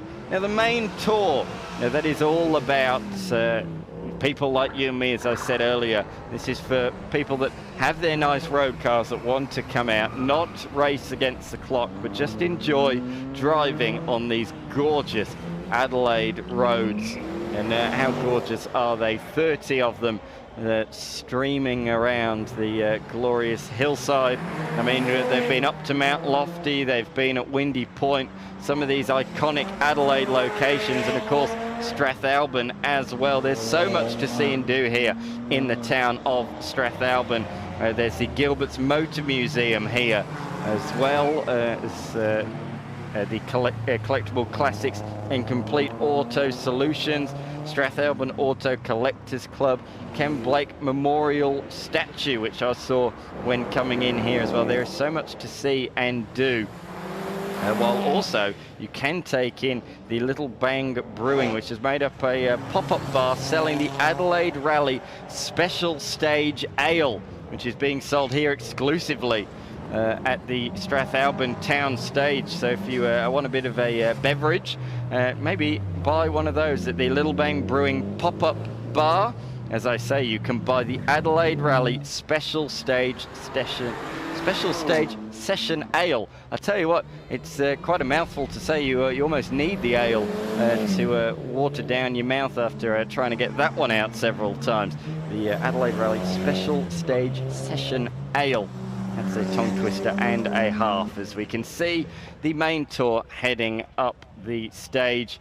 We've got anything and everything. We've got Mercedes, we've got Porsches, we've got Toyota 86s, we've got Toyota GR Yaris's, as you can see, a few Nissans, Lotuses. The list goes on and on and on in the main tour. So many in the main tour this year. Another class that has increased in size to 65 this year, and that'll be followed by the Spirit Tour. The difference between main tour and Spirit Tour is that Spirit Tour, although not timed, you can drive a bit faster. So you can drive up to 120 kilometers an hour as long as you have your helmet with you. You can drive a bit faster, and it's basically testing the water to see if you want to go up and potentially compete in a competition class car going forwards, where you will be rallying against the clock. It's great to see that we do have a couple of strong categories, as Nick was saying, in both competition and rally pro, and also our challenge class as well. Strong numbers in all of our timed categories this year, which is fantastic to see. We've nearly doubled since last year alone, which is fantastic to see. As we see the 336 heading up the hill. And these guys continue to be sent up in around about 4-second intervals. And we can see just coming around the final corner before the start of the stage there, a Ford Focus RS in baby blue. But we're looking at the moment on a pretty new Subaru WRX through the chicane, the temporary chicane that's been fitted to really try and reduce the speed through that, the Shannon's Kink. It's a hard corner, that one. If you approach it flat out without the chicane, it's quite a hairy corner, so the chicane's been added in to just make sure that people don't exceed the speed limit on this stage. That's one of the great things about this event. Just touching back on Nick's point earlier on, this event has been really well managed and decided upon, where the stages are tight, technical, very challenging stages, and it means it's very hard to break over those speed limits that you might have within a certain category. You've got to be going some to even go near the top speed limit on these stages, as we wind back the clock and look at an old school 911 on the grid. Sounds good, doesn't it? That sounds very good indeed. Through the first corner. That's tour leader 13 of Sean Bennett. He was meant to enter a Mitsubishi Evo at a 6.5 Evo at the start of the event, but clearly had some problems with that car and he's changed to the old school Porsche. And why wouldn't you? If you got it in your garage at home, whip the old girl out and have a go. That car now 50 years old. This one might look like an old school Tickford racing car driven by Glenn Seaton and Neil Crompton, but it isn't. It's a tribute livery, and an immaculate one at that, may I add. And really cool to have that a part of the event. There's also a bit of a tribute looking Monaro that we'll see in a few minutes as well. And that's a real tribute to Gary Rogers and Barry Rogers, who of course fielded those machines in the early 2000s that won both iterations of the Bathurst 24-hour. There's probably a few kids here that probably don't even know that that race existed. Yes, for 2 years we had a Bathurst 24-hour race in 2002 and 2003, both of which were won by Monaro 427s, fielded by Gary Rogers Motorsport. And it's great to see that we do have a Monaro here this weekend. Not a Bathurst 24-hour winning Monaro, but a Monaro nevertheless, as we look at the Morgan Aero 8 heading up the hill. One of the most unique cars here, certainly the only Morgan as part of the Shannon's Adelaide Rally, and that looks like that'd be really fun with the roof down around this stage. That's Warren Foreman and Chris Philp, a Morgan Aero 8. With the bug eyes, I always say. It sort of looks like it's cross-eyed, doesn't it, as it goes through the fast chicane. There are some of the cars being judged by horsepower crew. That'll be well underway now. 12:30 the judging starts. And yeah, Scott Pye will be down there in the not too distant future.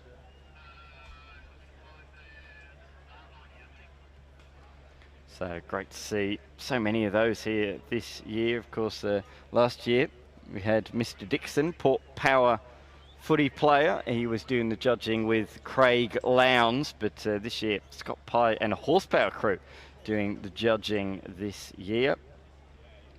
And that judging will take place in just in the next half an hour. So head down there if you want to see who will be declared the winner of the event. Oh, a nice Saab down there as well, I can see down there in the grassy area. And speaking of people down in that area, Nick Lenthal, back down to you, mate.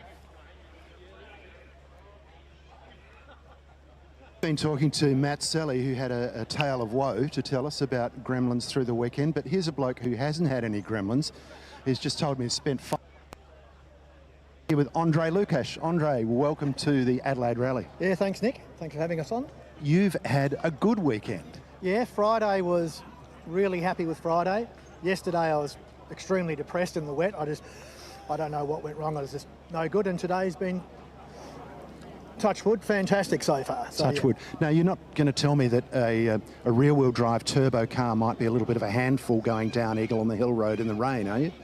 Yeah, I mean, I thought I should have been better, but this thing at the moment is a handful in the wet, and I don't know if it's me or the car, so we need to find that out. Maybe it's 80% me and 20% car, I don't know, Nick. You had some pretty exciting stages yesterday afternoon, though. You had the shorty in Warroa, where you get to please the crowd a bit, and you did your job there. Yep. And then you went down the Eagle on the Hill Road and up Windy Point for a change. Was that a good one? One of my favourite stages of all time, and I was disappointed it was wet, because if it was wet I think we could have had a fair crack. We wouldn't have won, but we certainly would have got quite high up. But yeah, the wet crucified me. Mind you, I thought it was all right, then I saw the results and thought, oh, better luck next time. How much have you enjoyed mixing it with some of the best drivers in the world? Look, you know, to Frank Kelly and Alistair McRae, I mean, I think we equalled Alistair on one stage yesterday, so that to me was, you know, great.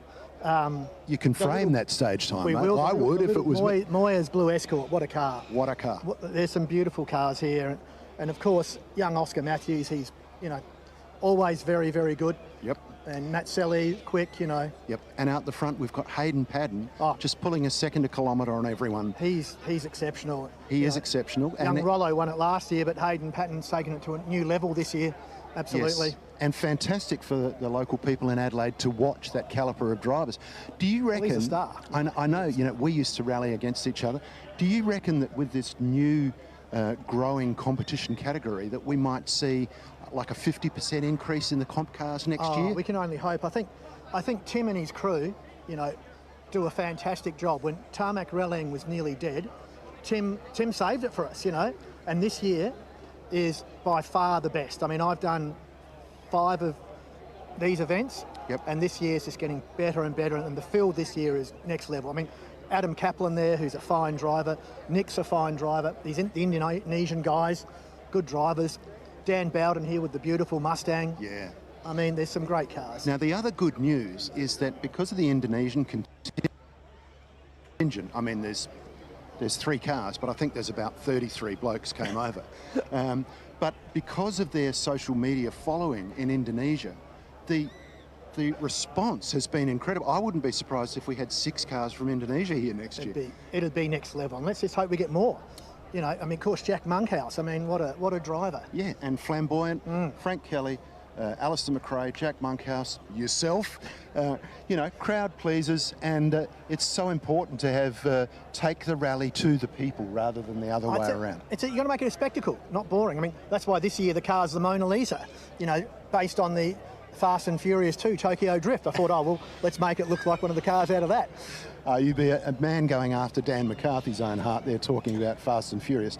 But Andre, best of luck for the rest of the day. Got a couple of really nice stages, 10Ks still to go through to Echunga, and we've enjoyed having a chat. Thank you so much for your time. Great to see you, Nick. Thank you. Cheers. Thanks very much, Nick. And thanks as well to Andre Lucash, who's actually moved back inside the top 10 with the unfortunate car issues for Matt Selley. So Lucash back inside the top 10, 41 seconds behind Nick Strathalbyn in position number 9. So Strathalbyn and then Andre Lucash rounding out the top 10. A couple of local South Australians. The stage times as of right now have just come through. Hayden Paddon leads the way by 1 minute and 55 seconds ahead of Alex Rouleau. It's very tight, as I say, for position number 3 between Matthews and Redhead. Matthews has moved back up into 3rd position ahead of Redhead this morning. And as we say, Selley unfortunately no longer in that duel. Very tight as well, though, between Kelly, Reed and Nerwin. So it's very tight in and amongst that top 5, and really looking forward to seeing how the rest of the day's action is gonna play out. As we can see, the Repco, the Chevrolet C10, that's got 4-time Bathurst 1000 winner Greg Murphy behind the wheel. I don't know if he's behind the wheel or if Gary Reed's behind the wheel on this particular run. I'm just trying to see, can't quite see from here, but either way, they've put on a show, the two of those two, this weekend, and straight away, roaring away from the line, we are seeing just that once again, flicking it through the first corner, wagging the tail out through there, and then the handbrake turn through turn number 2 before heading through the fast chicane, and again getting on the throttle, losing the rear end and having a real good crack. Oh, getting sideways through the Shannon's Kink and over the bridge. Look at that. The Repco Showtime vehicle putting on a show for the crowd at the Strathalbyn Town stage. What a show that was. That was spectacular. Very much enjoyed that. Yesterday, those two in the wet, Greg Murphy and Gary Reed, they had a good laugh in the torrential rain, the pouring conditions. There was very little grip. To quote Craig Murphy, there was no grip whatsoever.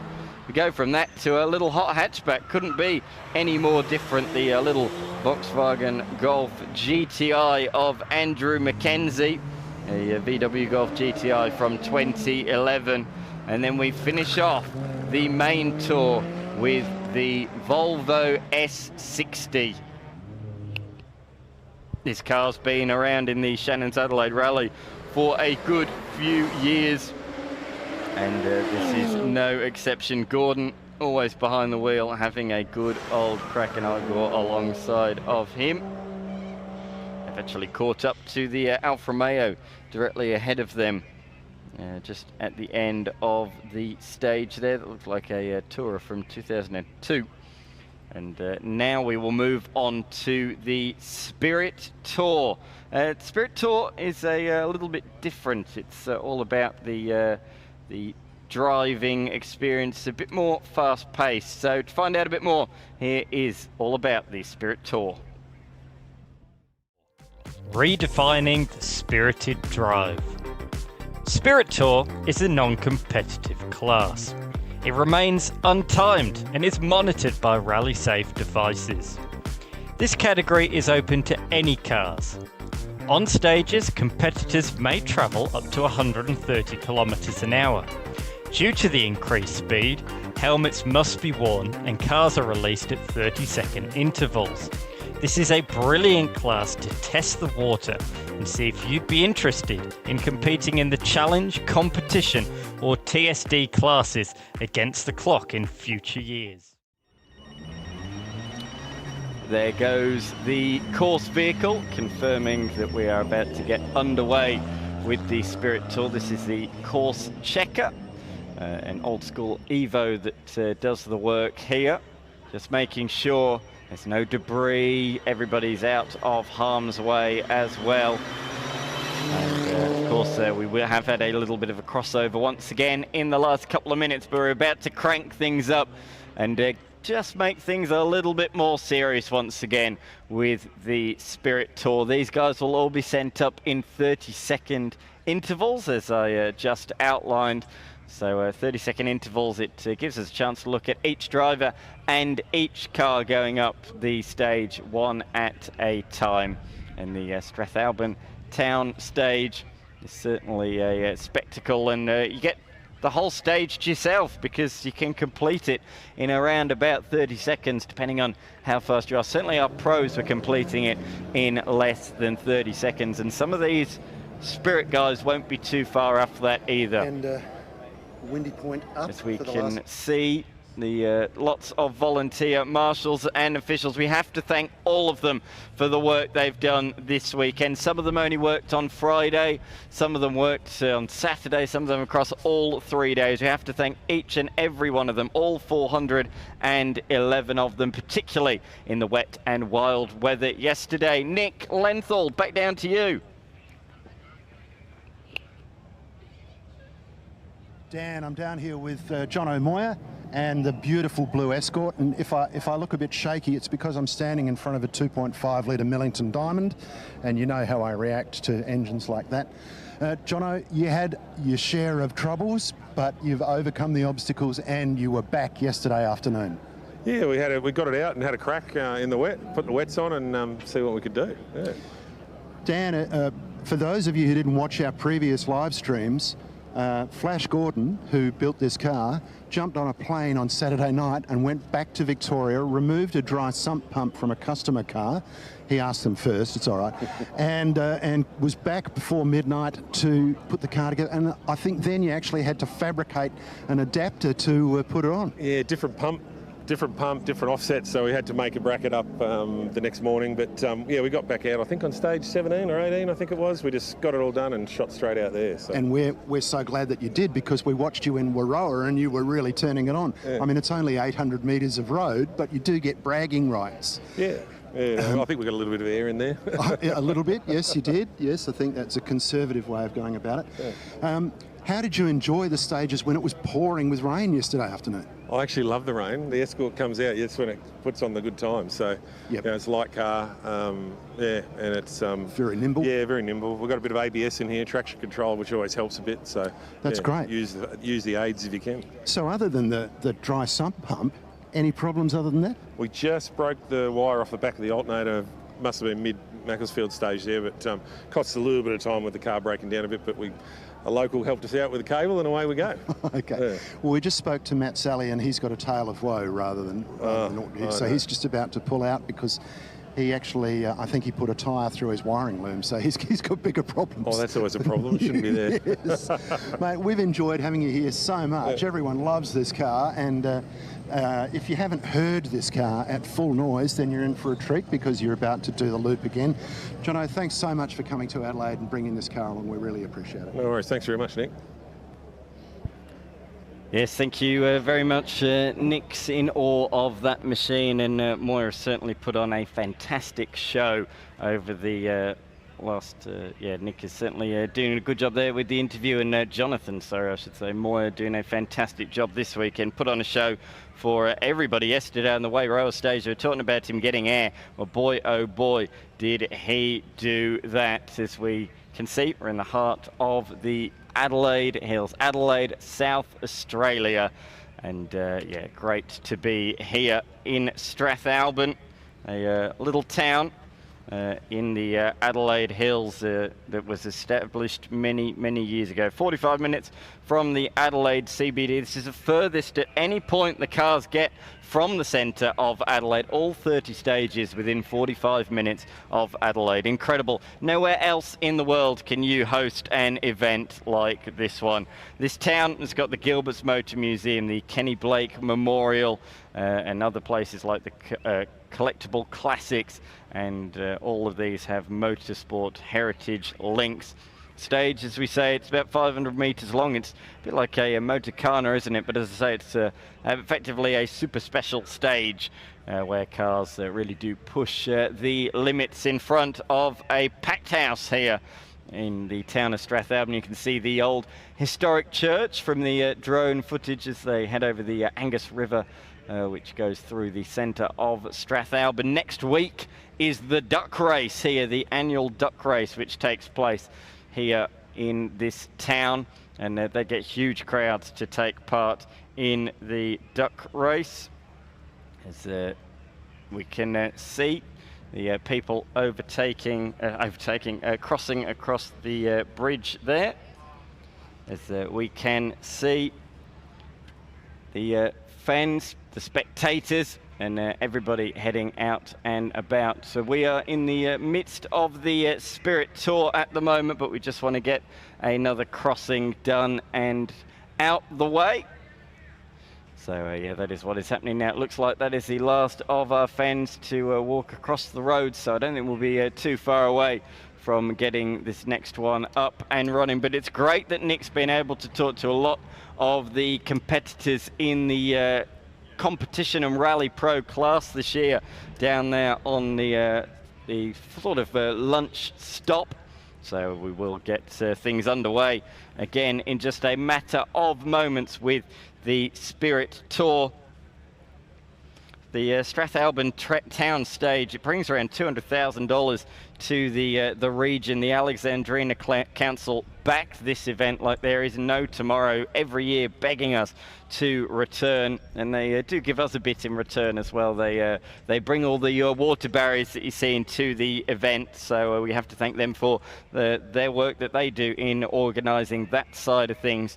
It's quite a bit of effort to do that. Of course, that'd be a good few $1,000, so thank you to them. Of course, we're in the Langhorne Creek wine region, and the Gilbert's Motor Museum is just around the corner.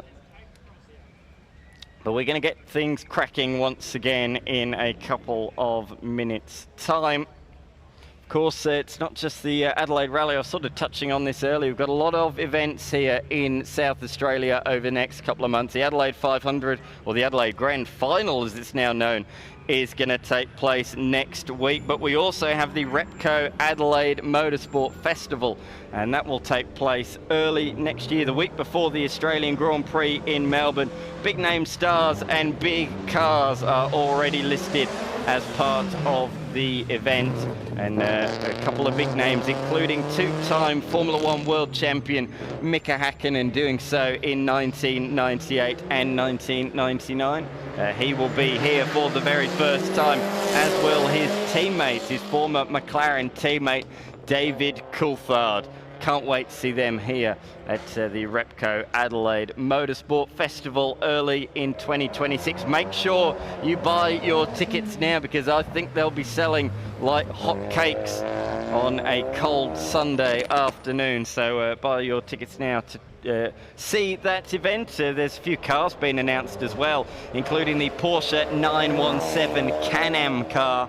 And as well as that, we also have as well Mad Mike Wedette in his McLaren Supercar. He'll be at the Repco Adelaide Motorsport Festival. But as you can see, we have commenced the Spirit Tour. I'll go quiet for a minute and let you enjoy the Yaris going up the hill.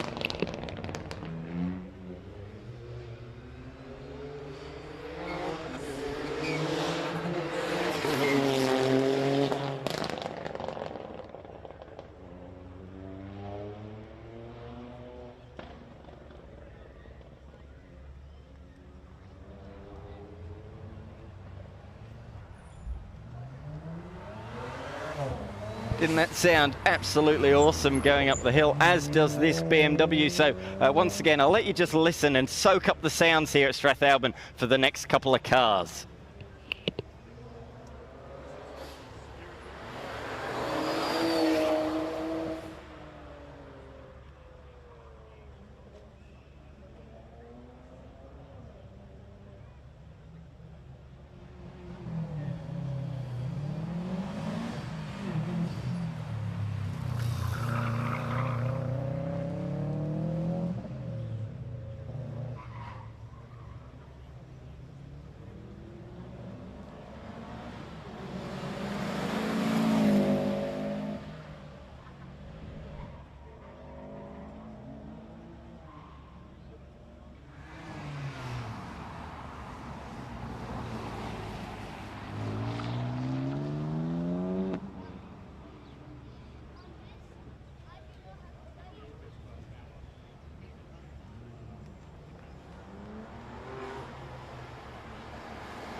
Awesome to hear some of the sounds here at the Strathalbyn Town Stage.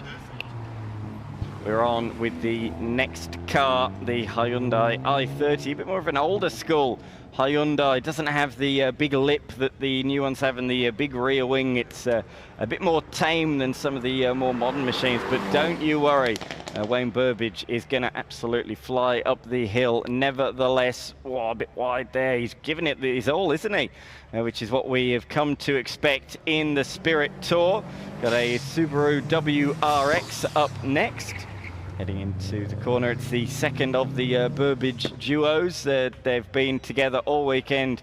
So the four Burbidges across the two cars. So one in the i30 that we just saw, and then these guys, Ryan and Sky, in the Subaru WRX. He was being also pushing, that was really nicely done through the right-hander, stayed to the far right. And that opened up the next corner, the left-hander. As we see one of our many Toyota GR Yaris's now heading up the hill. This is Paul Caffin and Todd Knight. This is a 2021 GR Yaris in a colour officially known on the Toyota Toyota file as pearl white. So he's taking up this hill at a vast rate of knots. Boy, oh boy, these fast pieces of machinery, these Yarises. of course, taken on world rallying competition in recent years and taken it by storm. They've won so many championships in the last few years, Toyota. They've almost been peerless in terms of the manufacturer championships that they have been since it first debuted around about 6 years ago. The driver's title went the way of Hyundai last year, but that was the only real exception in recent times. It's going to go to one of the 3 Toyota drivers this year. Will it be Sébastien Ogier going for his 9th title? Will it be Kalle Rovanperä going for his 3rd and final title before he moves to open wheel competition in Super Formula next year? Or will it be the Welshman, the bridesmaid in recent times, Elfyn Evans? Can he finally prevail and take a WRC title? It'll be one of those Toyota GR Yaris drivers anyway, as we see the Porsche. I'll let you listen to this one off the line.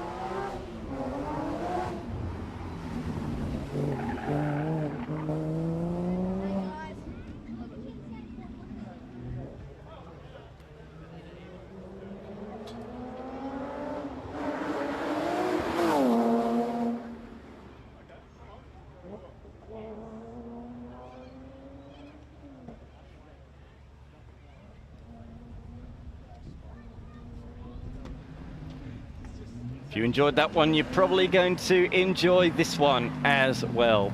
Car number 409, that is Jot Linus, with Tom Linus alongside a 1990 Porsche 911. This one through the second of the 90-degree corners. They are deceivingly difficult, particularly that second one. You don't want to run too wide. It might compromise your line through the temporary chicane, so you've got to really think ahead. Same with this one. You don't want to go fully wide there, because then that makes this left-hander tighter. It's a lot tighter than it looks, actually, that left-hander from the drone footage. When you're fully loaded, trying to keep it to the far left-hand side, it is a tough thing to do. As the Alfa Romeo now hits the I keep calling it a hill. It is a hill all the way up from turn 2. You are rising up this hill, and it's quite a significant rise, actually. Certainly looks more than the cameras show. It's effectively a hill climb. You could almost call it the Strathalbyn hill climb, a 500-meter short blast up the Strathalbyn towards the church. So it is effectively a hill climb course in that sense. Now, this driver has been pushing all weekend long. Lee Thornton in a Mazda 6 built back in 2008. It's one of the lowest powered cars probably in the Spirit Tour, but that does not stop him with his flamboyant driving style. We've seen handbrake turns, we've seen smoke pouring off the tyres.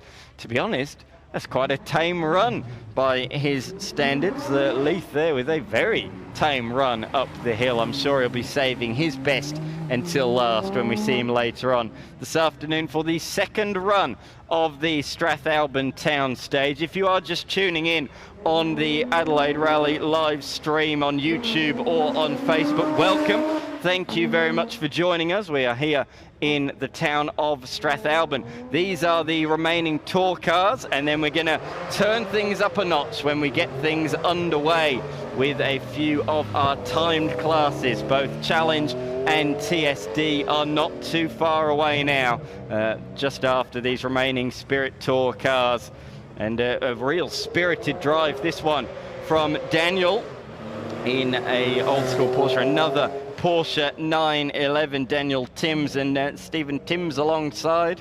So it's a family affair in that car, as a lot of these machines are. I'd love to do some stats on that. How many are actually family? How many good friends? And that'd be a very interesting little survey, I think, that could be conducted. But so many families, Darren Lee, Michael Lee in the main tour, Matthew Jones, Peter Jones, Simon Martin, Gilla Martin, Martin Wiesner, Henry Wiesner. That's just literally the 4 that I've looked at in front of me. They are all families. They were cars and drivers that came through in the main tour. How is this, everybody, for a tribute livery? The 555 Subaru blasting into turn number 1, of course made famous by Colin McRae, the legendary Scottish rally driver, who won the 1995 World Rally Championship, and actually it was the 30th anniversary of that championship victory on Friday. And what a privilege it's been to have his brother, a very, very established rally driver in his own right, Alistair McRae, here this weekend, taking part in his first competitive rally since prior to COVID, dusting off the cobwebs. And I tell you what, he's back at it and really was setting some great times until his escort suffered mechanical issues yesterday.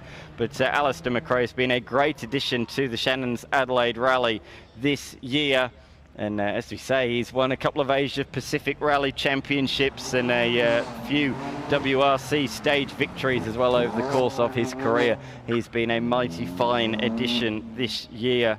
But of course that Subaru livery also took titles with Richard Burns in 2001 and also Peter Solberg, sorry, in 2003. Before the Sebastian Loeb domination began, taking 9 consecutive titles from 2004 through to 2012 for Citroën. Another Subaru Impreza. Of course, you think rallying, you do think of these machines. There's been so many iconic cars and brands in the world of rallying over the years. Of course, who can forget the iconic Audi Quattro? But also all of the Lancias as well, from the Stratos to the 037B. There's been many, many Lancias, and in the last couple of days it's been announced that Lancia is returning to WRC with a Rally 2 car from next year. What a huge announcement that is, to have Lancia back in the world of rallying. And who knows, maybe we'll see a Lancia here in years to come, because we do have many Rally 2 cars here this year, of course, driven by Hayden Paddon, Alex Rullo. They're just a couple of them. Hayden Paddon, a WRC rally winner in his own right, and of course, the reigning Australian rally champion. Hayden Paddon won this event last year, and he's back to go for glory once more. But Hayden Paddon, his Hyundai teammate, has been the man to beat so far this weekend. Coming into this stage, the second running of this stage, which will take place in the not too distant future, the margin between Paddon and Rullo has been just extended slightly again this morning to 1 minute and 55 seconds. Oscar Matthews sits in position number 3 ahead of Redhead, the New South Welshman, competing in the event for the first time and doing very, very well in his Hyundai i20. He is just a minute behind Oscar Matthews. Then we have Frank Kelly, the Irishman, in position number 5. He's just 20 seconds behind Redhead. Then we have Stuart Reid in his Mitsubishi Mirage. He sits in position number 6. The first of our Indonesian contingency, the Indonesian rally champion. He wrapped it up just a couple of weeks ago, Ryan Nerwin. He sits in position number 7. He was mighty fast in the rain yesterday, moved through a lot of positions. He sits ahead of Tom Dermody, Nick Strakheisen and Andre Lucash, who we spoke to a few minutes ago. They are our top 10 runners in an incredible, what an incredible quality field we have this year in Rally Comp and Rally Pro. The outright category, they are fighting for $20,000. The winner of the rally will take home $20,000 at the end of the day. The second running of the Strathalbyn Town stage will be stage number 27. They will then hit Macclesfield for a second time, stage 28. Warrawong is stage 29, before finishing off the Shannon's Adelaide Rally at Sturt Valley. But that isn't the end. That's the end in terms of stages. But if you do want to see these cars again up close and personal, if you're in the city and you want to see these machines, the trophy presentation will be taking place in the Adelaide CBD later on this afternoon, and that kicks off. I'm just trying to find it on my notes. That kicks off the North Adelaide finale at 3:10. So at 3:10 this evening is where that will be held. So just Google Adelaide Rally finale and you will find out all about it.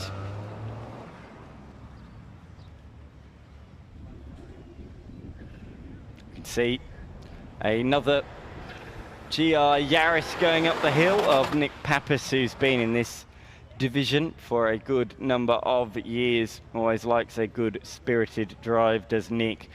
And you can see him really attacking this course.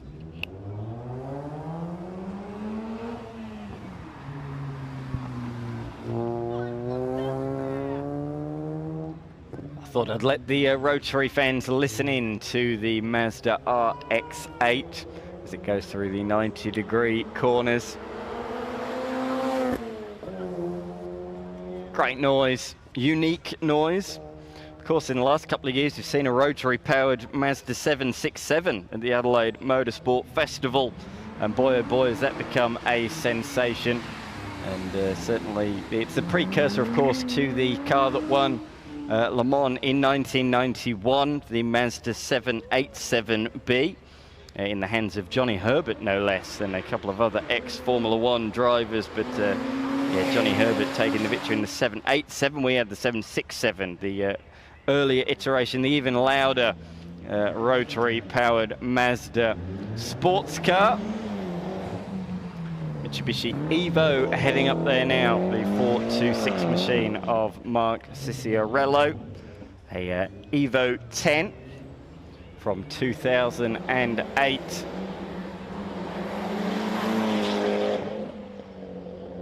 I think the Shannon's kink there was flat out in that machine. That turned very nicely.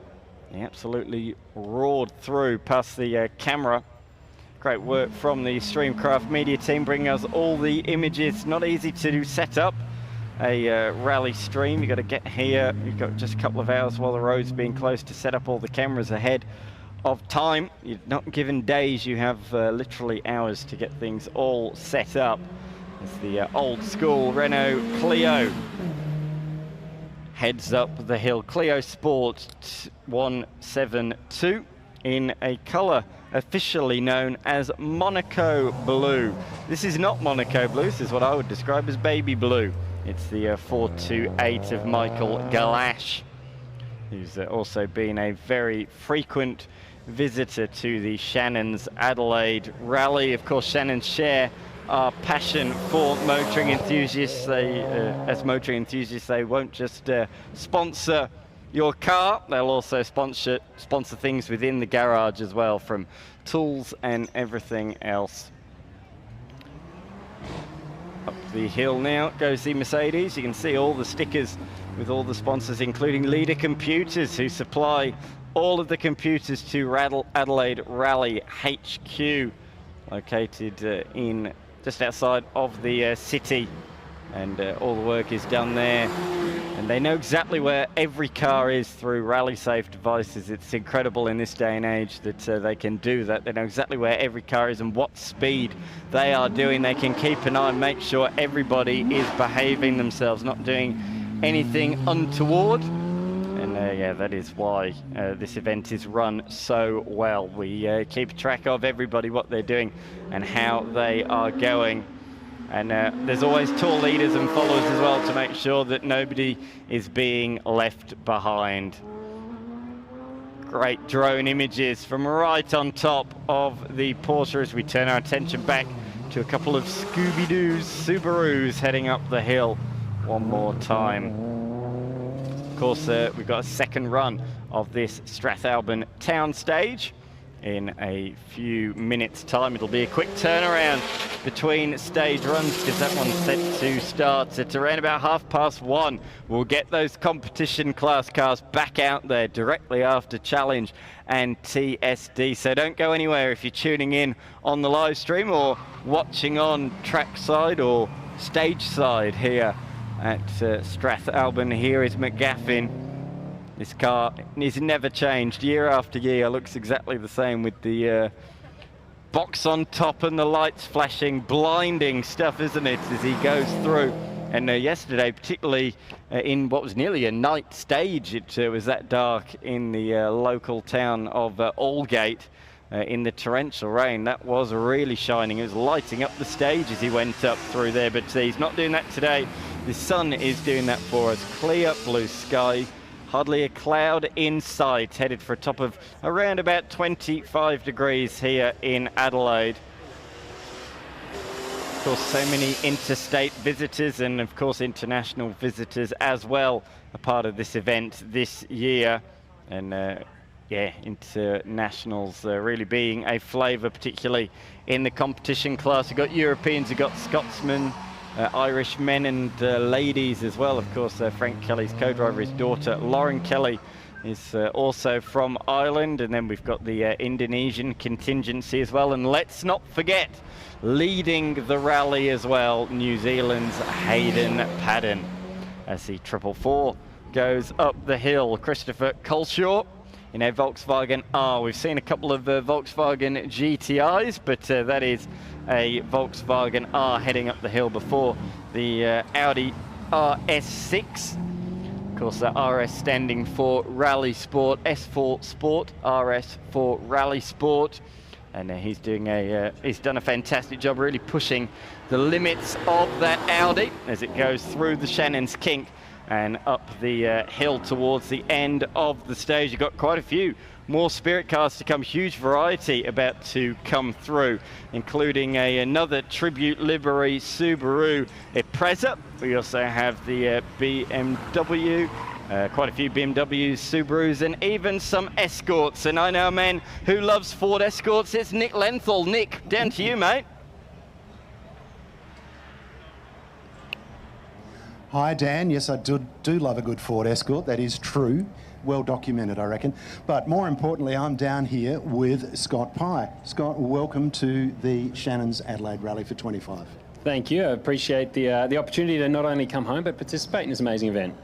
It is a great event, and you've been given, you must have got the short straw, because you've been given the unenviable job of choosing the winners in this horsepower crew show and shine. Yeah, I have actually. It's and there's some fantastic cars here. I mean, it's a difficult one to choose because there's something different that goes into everyone, and you can see some of the processes that everyone's gone from, whether it's a ground-up build or the modifications they make to make it unique, and try and show their own personality through the car, because I think that's what we are trying to achieve with these cars. Is there's something about everyone in each of these cars, whether it is the ground-up build or the modifications we make. So there's a couple that have a bit of sentimental reason. I feel like someone here maybe knew I was judging and might have slipped some 888 race engineering wheels on their car, but we'll get to that soon. Well, as long as they didn't slip you a check, it's okay. Hey, I'm not opposed to that, though. If anyone does want to slip me a fiver. So you heard that, folks. On another note, you're driving a weapon, the Lamborghini Urus, this weekend, and you must have had a lot of fun. It really is a fantastic way to describe the car. It's 4-litre V8 twin turbocharged absolute monster. So yeah, it is an amazing car, and on some of the stages, I mean, Mount Lofty this morning was probably the highlight for me. Just a little bit more familiar for me. I could see through the corners and some of the hairpins. I could then judge my own braking and try and hustle through there. But I mean, this event for me has given me a real appreciation for the outright cars, the rally drivers that are doing it with their navigators, and I've gone through, watched some onboard now, having driven through some of the stages, to go watch the onboard of the guys actually competing. You do get a whole appreciation for how difficult it is, the level of concentration, and this morning on that Lofty stage there were so many variables that you can't prepare for through your recce's, with the changing conditions and some of the damp patches. That is what makes these guys and girls so special at what they do. And look, Dan, coming from a V8 supercar driver, that's high praise indeed, because you're not accustomed to hanging around. You're used to speed. Well, yeah, I mean, I think it's great to have an appreciation for what other people do, and you need some perspective to be able to do that properly, and that is what I'm getting to do this weekend. You know, I can dip my toes in the water a little bit and really get to see firsthand what they're doing, and I think it's great as well here in Strathalbyn to be able to see them so close up personal in this 500-metre stage is pretty surreal. But yeah, also meeting some of the guys along the weekend has been really cool for me. Like I said, though, the Lambo, thanks to Zagami for letting me take the wheel of that thing. I had my mum in the car yesterday navigating, so I scared the hell out of her. I've got my partner Shannon with me this today, and she did Friday as well. But it has been such a fantastic event. Fantastic. And we've enjoyed watching you and listening to the Lambo as well. It's been terrific. There's a saying that a race car driver sees one corner 1,000 times, but the rally driver sees 1,000 corners once. And yeah, that's what you've experienced the last couple of days. For sure. There's a few stages that I would love to just hit rewind and go again. Actually, probably more than twice as well. But that will keep me coming back to this event in the future as well, to be able to come back. And I mean, there's a few guys and in the crew that I'm in that have cycled a lot of the roads. So I feel like they have a slight advantage. They know it a little bit, obviously at a slower rate. But to have these roads, they are iconic, and we're very lucky here in Adelaide to have such amazing roads. To yourself, no cyclists, no police around. You can use both lanes. You don't have to worry about what's coming. Obviously, we've got the speed limit in the Urus that I'm driving at 100, but the minimum speed in those corners, I can tell you, is not 100. So we are still pushing and having an absolute blast. Sounds like we've got a convert here, Dan. I reckon we might see someone defect from circuit racing soon. So on that note, what's in store for you in 2026?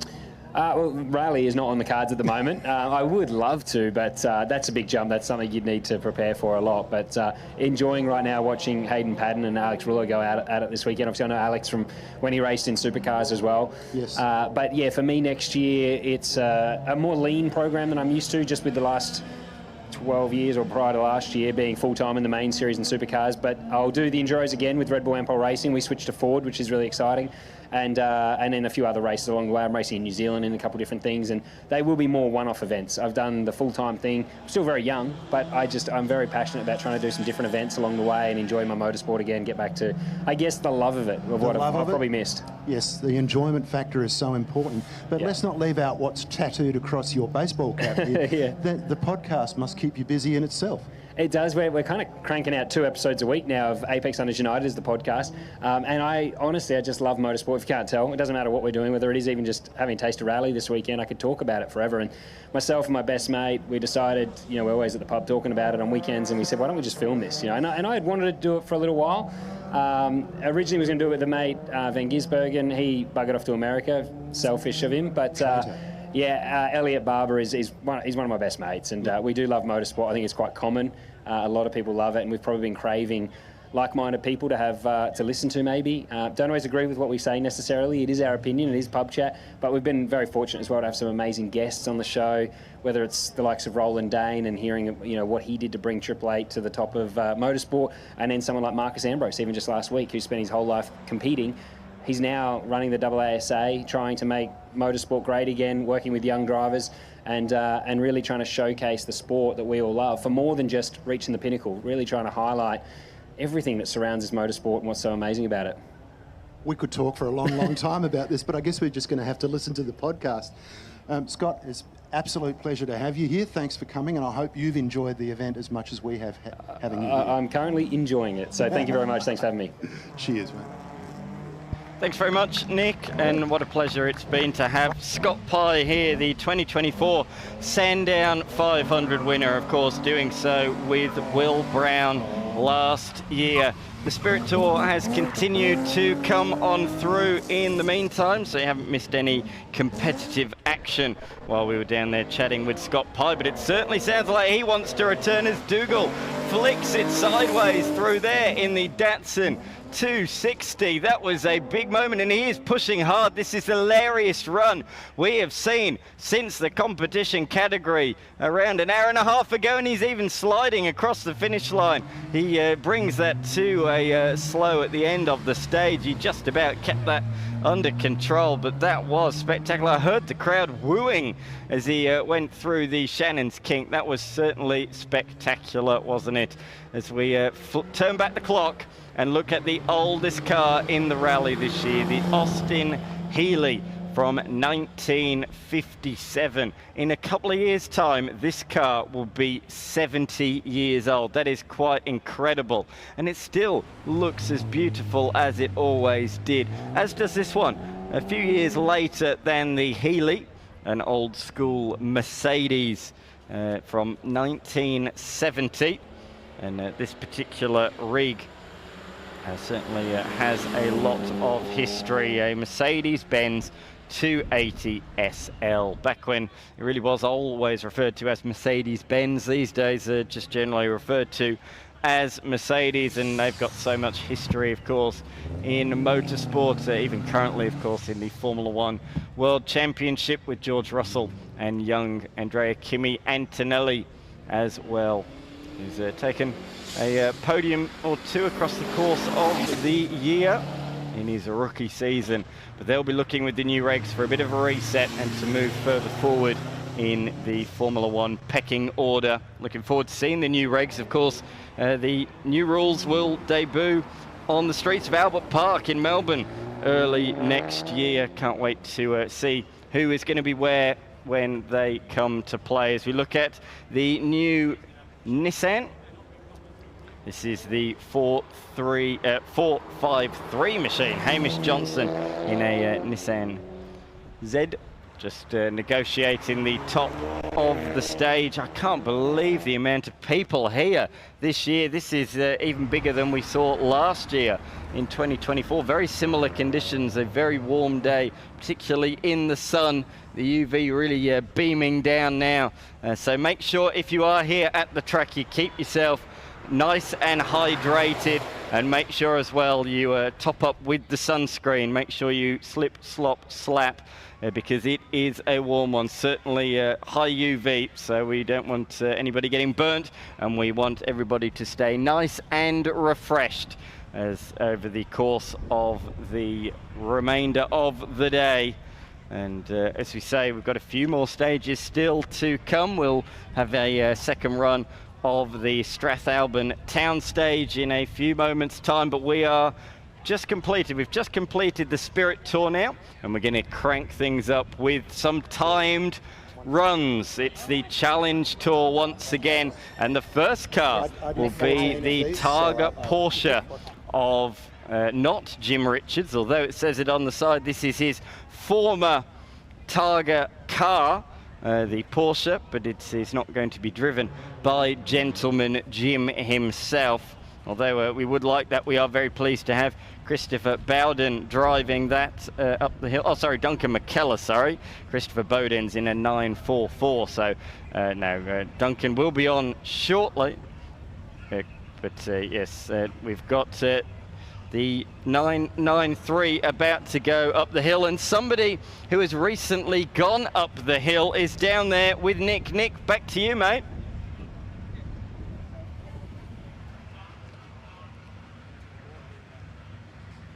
Rifat Sungkar from, and one of the masterminds of bringing this contingent of Indonesian drivers and cars over for this rally. Once again, Rifat, welcome to the Shannon's 25 Rally Adelaide. Thank you so much. How have you enjoyed the last couple of days? This is such a new opportunity for us, bringing the Indonesian the drivers, because maybe I've been around for a while for driving internationally, but the other drivers is the first time for them. Yes. And one of the drivers is the Indonesian champion, yes, and the other one is the Indonesian junior champion. So we love this event so much. Since we do recce, we just stop, not to enjoy the rally, but more than that, enjoy also the scenery. Yes. Sometimes we stop only taking picture in the middle of the set. I said, this is impossible to find it in Indonesia. We've been watching your progress the last couple of days, and you've been very competitive. Yeah. In fact, I think on the last stage yesterday, in the rain, going up Point Road, you were pretty well up there. Yeah, you know, Indonesia is a rainforest country, so we get used to with raining, and it's such a beautiful day today. It's a beautiful day for us yesterday with the rain, but today the competition is very tough, but it's very competitive. So we still fighting for the result. Approaching from 15, now it's 11. So I just have maybe a target of Big 10, because I don't have any target actually. I just want to bring them here, but finishing in the top 10 is really good for me. The response on social media in Indonesia, and I'm sure this is because you shared it to our live stream, has been sensational. I wouldn't be surprised if our tourism figures go up. Yes, yes. You know, when I posted, I said, come on guys, this is another type of rally, because we get used to with the national championship rally, and it's been a while since everybody go overseas, and I want to show them that rallying is like such a big community, and Adelaide Rally is such a very relaxed rally that you can enjoy it. Can you imagine, I'm driving a 7-seater car over there, and it's a unique car. It's not very competitive to everyone, but I have another task, which is promoting the event. Having that car in the event is such a unique thing, but also I'm also invited all the media, not just a viewer, but also a media and so on, to be updated every single day what's going on here. And it seems that we're going to be back here again next year. I hope so. It depends on the boss. You've done a wonderful job of promotion.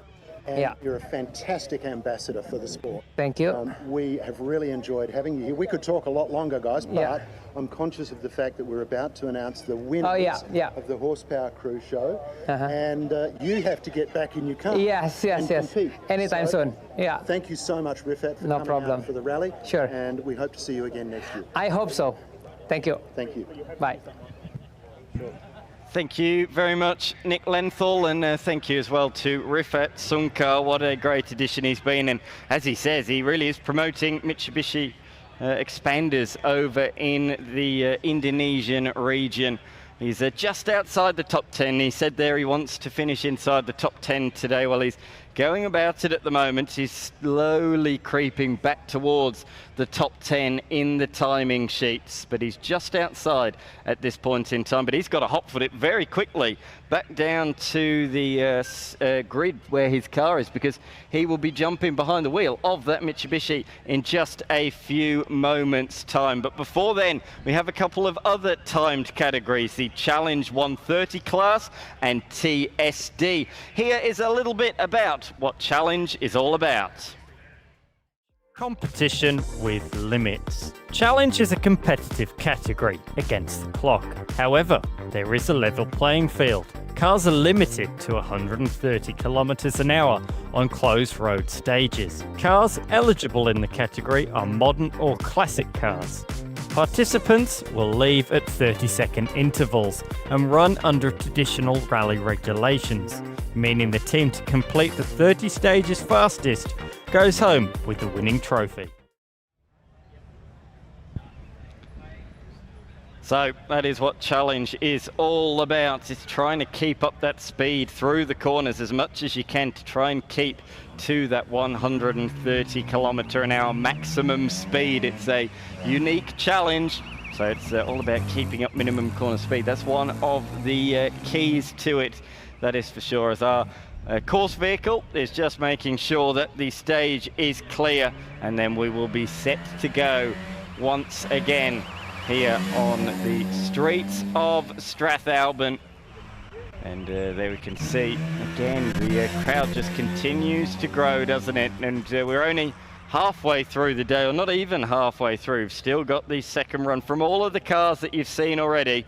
They are going to hit the stage once again in just a few moments' time. The revs are rising on the front of the grid. We have Duncan McKellar and Lewis Hamilton in their 993 RS CS Targa Porsche from the early 90s. Through that first corner, doesn't it sound absolutely immaculate? That was really nicely done through there. Smooth as silk. Opens up through turns 2, and then that really did open up through the chicane, through the Shannon's Kink and over Bridge Bend. Yeah, it's quite a tricky sequence, that one. They're just fast sweeping corners that you can't take flat out. You've got to sort of compromise one to execute the next one at its very best of its ability. The 994 Porsche is next going up the hill, and this is the 609 machine of Christopher Bowden. Alongside of him is Reynard Smith. And boy, oh boy, has this been a tight category over the last couple of days, and it is going to go right down to the wire. Jai Raymond is back out there in his 1979 Rover SD1. They were running really nicely on the opening day, comfortably in and around the top 10 up. They did have a few issues actually early on. They've been running top 3 times, I should say, all weekend when the car has been running well, but it hasn't been all of the time. So as a result of that, they sit in 10th position, half an hour, unfortunately, off the top times in the challenge class. Oh, Daniel Andrews is back. That is fantastic news. He held the challenge class lead for an entire one stage yesterday. However, he also struck mechanical dramas, and he'd done so well to work his way to the front, and to have that happen, it's all about fun now for him today, because he is well down the order in position number 7. But what a tribute livery that is to the late Ken Block, who of course made those Ford Focus RSs so famous in Gymkhana competition. Here are the duo that are in position number 2, the man-man combination. The defending winners of the challenge class, Ben Mann and Brendan Mann. They also led for a little bit yesterday, but mainly been in second position, firstly behind Spry, then behind Daniel Andrews, and then also behind this car are challenge class leaders. They started yesterday in position number 4, but while their rivals hit problems or struggled in the wet weather, this combination rose to the fore. Tom Rogers and Stephen Rogers now lead the challenge class by a minute due to impeccable wet weather pace yesterday, and it's almost an insurmountable lead with just 5 stages to go. They can almost cruise it to the finish from here, but we've seen so many twists and turns in this category. It is far too early to say that they have got one hand on the trophy, because it is changing kilometre by kilometre at the moment. For example, this car was at the tail end of the top 10 yesterday. However, by staying out of problems, they moved up a good couple of positions. Greg Swiggs, a veteran in this class, in his 2011 Mini, the John Cooper Works Mini, as off roars the BMW of Fechner, who sits in position number 4, a very lonely 4th position. He's 3 minutes away from a class podium and a minute ahead of position number 5 as he goes through the Shannon's kink. He's just been super consistent all weekend long, and there is a chance, if one of the 3 ahead of him hits problems, that he might steal a class podium late on in the day, as off goes the Mitsubishi Lancer through the first corner. This is the 402 machine, who's hitting, 602 of Ben Wheeler. And again, they've also stayed out of trouble over the last couple of days.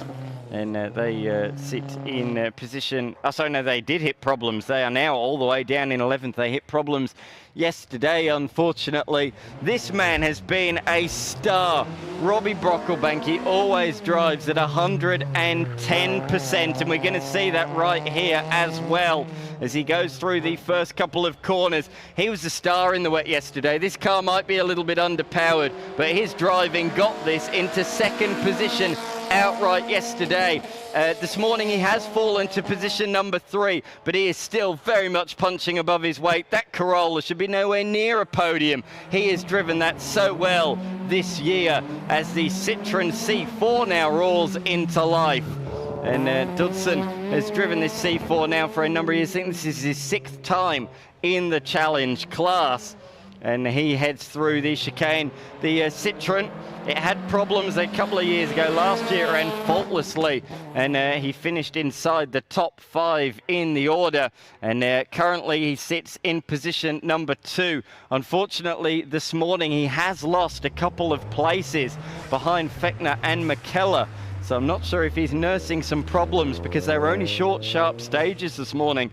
So for him to lose 2 places already is a bit of a surprise in that Citroen, as we turn our attention to one of the Gazoo Racing Yaris's, which means we have moved on to TSD. Time, speed and distance. This now is the regularity competition class. That is why these guys won't be roaring up the hill at quite the same speed. These guys are trying to hit a target time. That is the aim of the game in TSD. If you're slower than the target time, you lose 1 point for every second you are slower, but you also lose 5 points for every second you are faster. So you're better off being a couple of seconds slower than you are a couple of seconds faster. And that really has changed the game throughout the course of proceedings in TSD over the last couple of days. A couple of real contenders have been 10 seconds fast in a stage, and that's hit them with a huge penalty of 50 points. And they have fallen down the order as a result. Coming into today's action, the points are split by just 2 points between Stephen Mallow in the BMW 3.5 535i, and William Kay in the Mini Cooper S. Just 2 points separate those two. The two-time defending champions in the class, Chris Oldacre and David Greaves, specialties in the TSD category. They have slipped to position number 3. They've had a couple of poor stages and that's dropped them down the order, but they are still in the fight if any of these two ahead make an error late on in proceedings. As we can see, the GR Yaris just heading through the course just in front of the church, and we're followed directly by another GR Yaris. It certainly is a car of choice in the TSD category. This is Ryan Schrook and Ben Hutton in the 500 machine. They're doing really well. They sit in position number 5 at the moment. They're 20 points ahead of the previous GR Yaris that we just saw of Stephen Baker and Mandy Rodham. So just 20 points separate the fight for 5th coming into the final day. Nick Lenthal has been out there wandering around the paddock. Nick, you're back in the commentary box. How is it out there? I can't believe the amount of people here today. I have been Johnny on the spot, Dan. I've been everywhere. I've been talking to car enthusiasts about their cars. I've been talking with Rifat about what sort of a rally he's had. Just had a chat with Scott Pye, and they're just as we speak, we're watching competition cars, but they are announcing the winners of the Horsepower Crew Show and Shine competition. So a couple of worthy winners out there. Here is the Renault Megane now going up the hill. The defending champions, as I say, of Oldacre and David Greaves. They've done so well again this weekend. However, unless the two ahead of them make some big mistakes on this final day, I think they are going to have to settle for position number 3 this year, Nick. It's been very hard fought, and we've had newcomers. We've had, as we talked about earlier, it's great to have people come back every year, but it's also great when you get newcomers come along and add more to the mix. So one of those is about to come up is the Black Falcon of a couple of New South Welshmen who drove this car over from Sydney, and they're doing the event. They're going to finish, I would say, and they're going to drive home in the same car. Now that's a pretty nice form of motorsport, because no trailer, no transporter, no entourage. Here they are. Here they are indeed. We've got Ryan Gilroy and Tony Gilroy. Ryan Gilroy, you might think, I'm sure I've heard that name somewhere in circuit racing. Well, you have. He's a podium finisher in Super 3, and he has also done a round in Super 2 as well, but he's also done sporadic rounds in the 86s, in the Super Utes, and whatever he's been in, he's always been relatively towards the front of the field as well. So great to have him a part of the Shannon's Adelaide Rally. He's probably been a little bit too fast though, Nick, at certain times, which doesn't work in TSD. No, we have to rein him back to the field, but I think they've been sharing the driving, and so look, this category, by design, it doesn't reward fast driving. In fact, that's how you're going to come unstuck. This is the Mini that sits in second place, just 2 points behind the class leaders at the moment. But it's an odd one, TSD, isn't it, Nick? Because in all other racing categories, if you want to catch the rally leaders, you just drive faster than them. But that doesn't work in TSD. You have to drive to the time set, the mandated time set. Driving fast will just accumulate you penalty points. So the target time through this stage is 33 seconds. So if you set a 32-second time or even a 31-second time, you're not going to eradicate that time and catch them by 2 seconds. You're actually going to give yourself 10 penalty points. And 10 points is good night. These are our TSD leaders. A very nice BMW sedan. I'm trying to find the word. I was going to call it a coupe or a saloon car, but in Australia, of course, a sedan, Nick. Yep. But it's a really interesting category. I've driven in regularity events on a circuit where you nominate your lap time and you have to drive to that time. Similar kind of thing. You get penalised more if you go too quick. But it does make a whole new interest for these drivers and co-drivers, and it really involves the co-driver, Dan. Co-driver's got a lot of the work, and probably he's as responsible or even more than the driver for making sure you're right on that time. And when you do a short stage like this one, there's very, very hard to gauge it, because by the time you realise maybe we're going too quick, it's hard to rectify it. And you can't just stop at the end, Nick. That's one of the things about it. Maximum speed of 120, minimum speed of 20 kilometres now. So if you're going too fast, you can't just stop before the end of the stage and count to 10. It doesn't work like that. You should tell Sebastian Loeb that when he stops at the end of stages in a World Championship rally. But that's all about road positioning. Oh, look, who knows what it was about, but it was certainly strategic, and these guys can't do it. They cannot go below 20 kilometres an hour, and they can't go above 120 kilometres an hour. So it's a juggling act, and that's what they love. That's what they love about it, and that's why they come back again and again. Here we have the 999 sweep car. Last year it was a little Peugeot 205. This year it is a Subaru Impreza. And this car signals that that is the end of the first run through the Strathalbyn town stage. We will have one more run through with all of the 488 cars that you have already seen. So stay with us around the town of Strathalbyn. And if you're watching on the YouTube live stream or Facebook page, tune into the other live stream that is about to start in the next 5 or 10 minutes as we run you through the second running of the Strathalbyn town stage. In a few moments' time, we're going to take a quick break, but we'll be back very shortly with the second running of the Strathalbyn town stage.